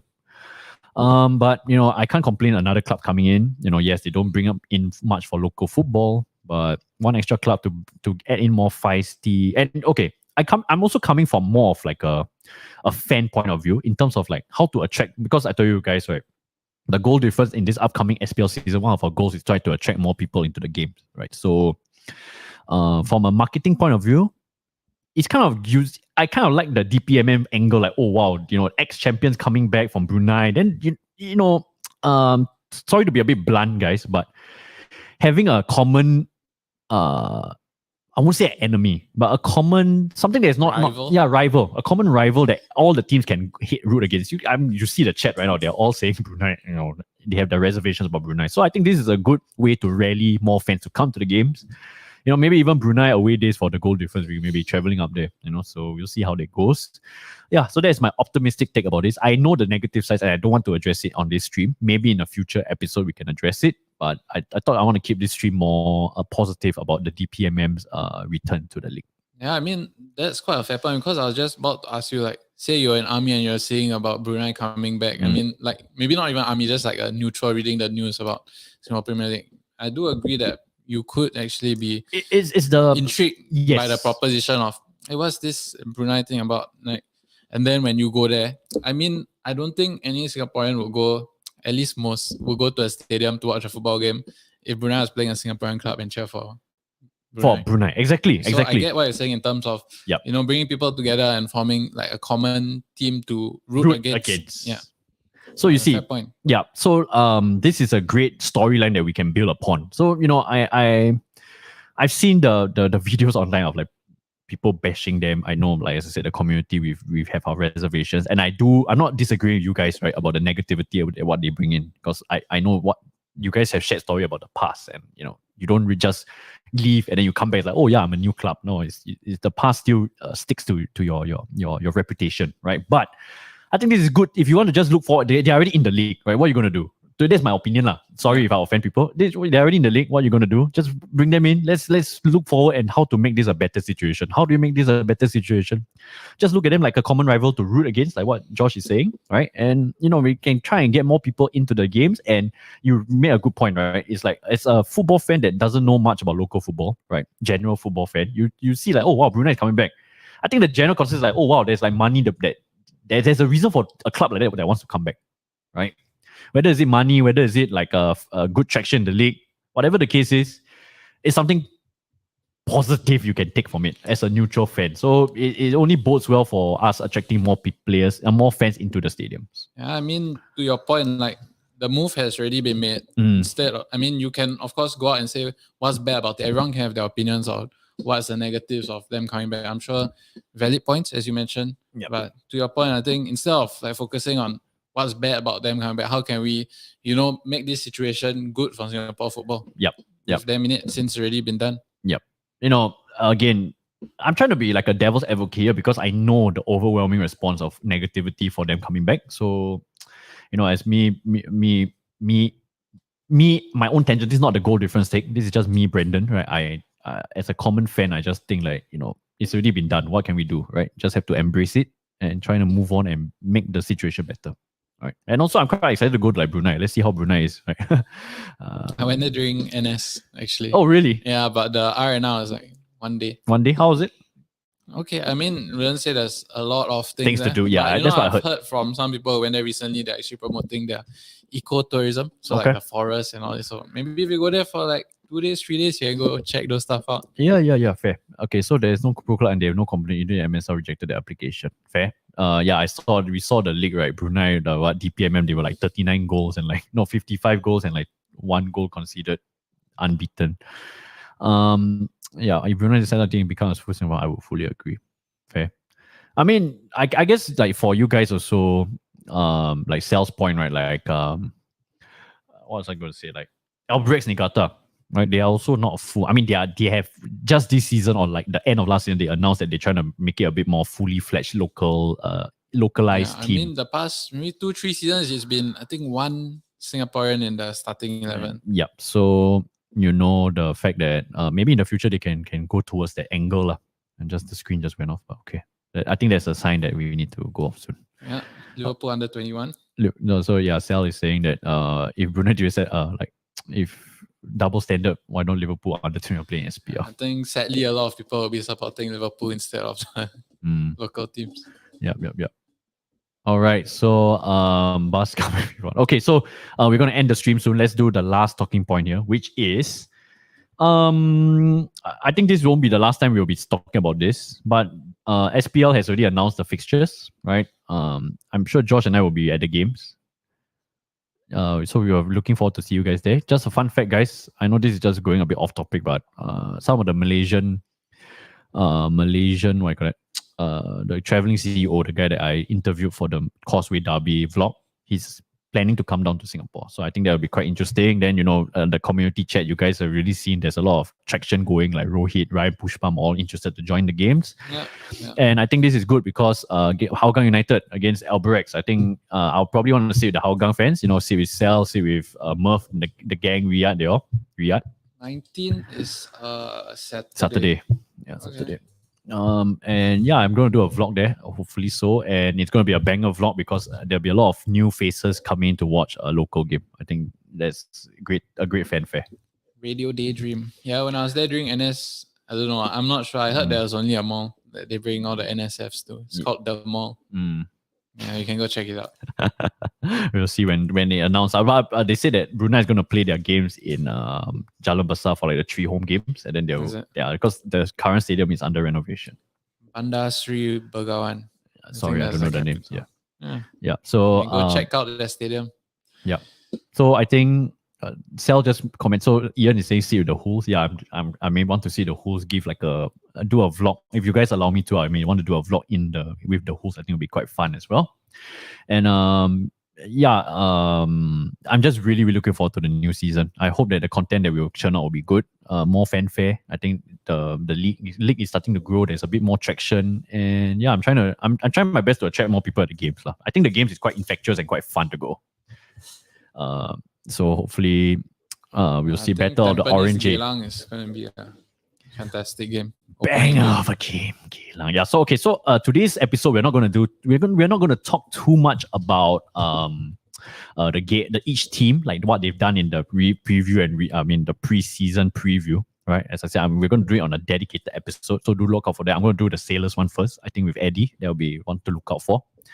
And then if I may want to do one for Hougang as well, because I've got an extensive pool of people that can give their thoughts about the Hougang signings. And the reason why is because I don't want to be doing this solo, because I'm not the right person to conduct a full-fledged preview. I think there's way better people to come on the show and give their thoughts about it. I can give that my what I've seen last year, but it may not be a good testament to overall what is good for the team and whatnot. All right, so with that being said, that's a great jersey you're wearing. Thank you. Buriram United. Fantastic jersey. Buriram United. I'm wearing it. I actually wanted to wear the Tiraton jersey that I bought in Thailand. Half price. The one that they wore in the 2020 Suzuki Cup. But I decided to wear Buriram because Tiraton is playing there now. Okay, so Sel said you have the entire host to choose from. Yeah, so I think I will contact you guys soon about like Sel or contact Murph or so. We'll set a date and then we'll do the preview for Hougang United.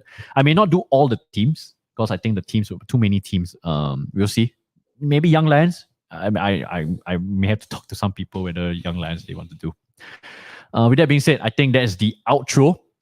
We're gonna gear towards the outro. Today's show has been fantastic. I got to say, it's don't mind us. This has been a bit sloppy on our end in terms of production. We do apologize because it's been quite a while since we've done this. It's been a hot minute lah. And then we are really, really happy to be back. Josh, what are your thoughts about today's show and our topics today? Yeah, I think about 2.5 weeks before the community shield for the SPL. So I mean, you're looking forward. I'm sure a lot of people watching are looking forward. I think it's great to have it back relatively quickly, I would say. Yep. And on world football, transfer season has just ended.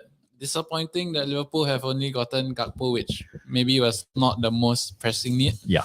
But it's good to see that now we're going to have a bit more consistency in terms of Premier League, and then Champions League is coming back in 3 weeks. Hopefully it doesn't, leave me even more sadder than I already am. But looking forward to just chilling, unwinding. I think we have quite a few good games coming up this weekend. Yep, this weekend, great that the Premier League is back.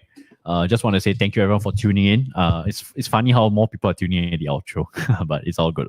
Thanks everyone for tuning in. I'm going to go off a bit of a tangent. You mind if you stay until 11? Yeah, you already? Yeah. Okay, so I wanted to keep this outro a bit longer because I just want to thank you guys. I just want to say that it's been quite a while since we've done this live stream. We said this earlier on the live stream, and then I've been busy coming back from the vlogs for the AFF, and then I've got some commitments on my own, so it's been a bit up and down. But I think I'm trying to get back to the rhythm of things, and I think this is a great start. Today's topics, I apologize if today's topics are a bit dry, but we will definitely tune into a better. I think there'll be much more to talk about in the coming weeks. Josh and I will talk offline about some new segments that we are thinking of in the future. And yeah, we're going to do a preseason preview. I see in the final whistle chat that some of them that are asking for like a preview for like the upcoming season. So I think let's try and deliver that on that front. Let's see whether we can do that and incorporate that for the local scene. It's just generating buzz for the upcoming season. And yeah, Brunei DPMM back. We'll see how that goes. Hope you guys enjoyed the tier list ranking. Tier list ranking was quite fun to do. Do you enjoy it? I didn't enjoy putting Gakpo as B. So there's something against that. But yeah, it was fun to look through. I mean, some of the players quite unknown. Haven't seen maybe half of them play even. Probably might get a glimpse of some this weekend. Maybe. Chelsea, I mean, we've seen Mudryk come in. Yeah, possibly Chelsea. We'll see. Yeah, possibly Chelsea, right? And then, it's been a great show. I think we're gonna slowly do the outro, and then we will call it a night. It's been a long show, 2 hours. With that, anything else from you, Josh? No, I think all good. Hopefully the gap closes in the Premier League to make it more exciting. Can't let Arsenal run away with it. Nah, Arsenal has to run away with it. Knowing that the bottle jobs that we are, I hope that we can just win it this year. If we don't win it for the next 5 years, I'm okay, man. It's not we win it this year because it wasn't in our priority. I think most people here, general world football fans would not have said that Arsenal is going to win the league. Back in the Champions League, I would think that would have been the goal. Yeah, but it's worked out fantastically well. Arsenal have been playing brilliantly. I mean, they won at Brighton. They've won big teams. They've won big teams. Most recently, United along Fulham, the way. So I think if they win, it'll be quite a deserved one. Thank you very much. The way it's going. I mean, it's still half season. A lot of things can happen. They could have maybe some big injuries that might cost them. Yep. They could have a loss of form of key players. So I mean, it's still quite early. So we'll see. Yep. So with that, we're going to conclude today's episode. Thank you once again. We do apologize that the regular streams have not been coming in too. Last week we missed the stream. I did apologize in the Telegram chat because we wanted to do this like a weekly show. Though that's my fault. I do apologize, but as usual, thank you guys for always tuning in, always supporting. Hope you guys enjoy the content. I just want to say, honestly speaking, if you guys don't like the content, just feel free to text me, PM me, say like how to do it better. Like just now Kickoff Art say like the highlights for the kick. I think that is a really fantastic idea. Don't just stay here and if you guys like the content, we really do appreciate spending you guys spending your time with us. It really, really do much appreciated from you guys. And just just a quick note. Help us spread the word. Maybe get some your friends to help subscribe to the page. We are it's like so close yet so far. 870 something right now. Hopefully we can get 1,000 I'm aiming to get 1,000 before the start of the season, SPL season. So there's like a 3-week window. Fingers crossed. Hopefully the Premier League Singapore Premier League preview will do justice there, and we can grow the numbers. So with that, we're going to conclude the show. Thank you very much, everyone, for tuning in. Let me play the outro. Big up to everyone: Ian, Ice Kill, Riyadh, Sal, Eugene, Matthias. I don't know where you guys are still. Radio Daydream, KY, Murph, SA185. I can't remember who you are. I'm so sorry, but you're a Spurs fan, right? SA185. FPL Rule, Xavier, as always. Ryan Tune. Ryan Tune. I forgot to address Ryan Tune. Just Sailor fan for tuning in as usual. As always, mate. As always. Kickoff Art. Big up to you. Kickoff. We need to catch up soon. Maybe we can do a collaboration in the future. And with that, we're going to play the outro. Thank you very much for tuning in to episode 2 live from the Dugout. We really do appreciate the support. And until next time, we will see you guys in a bit. Ciao, guys. Take care.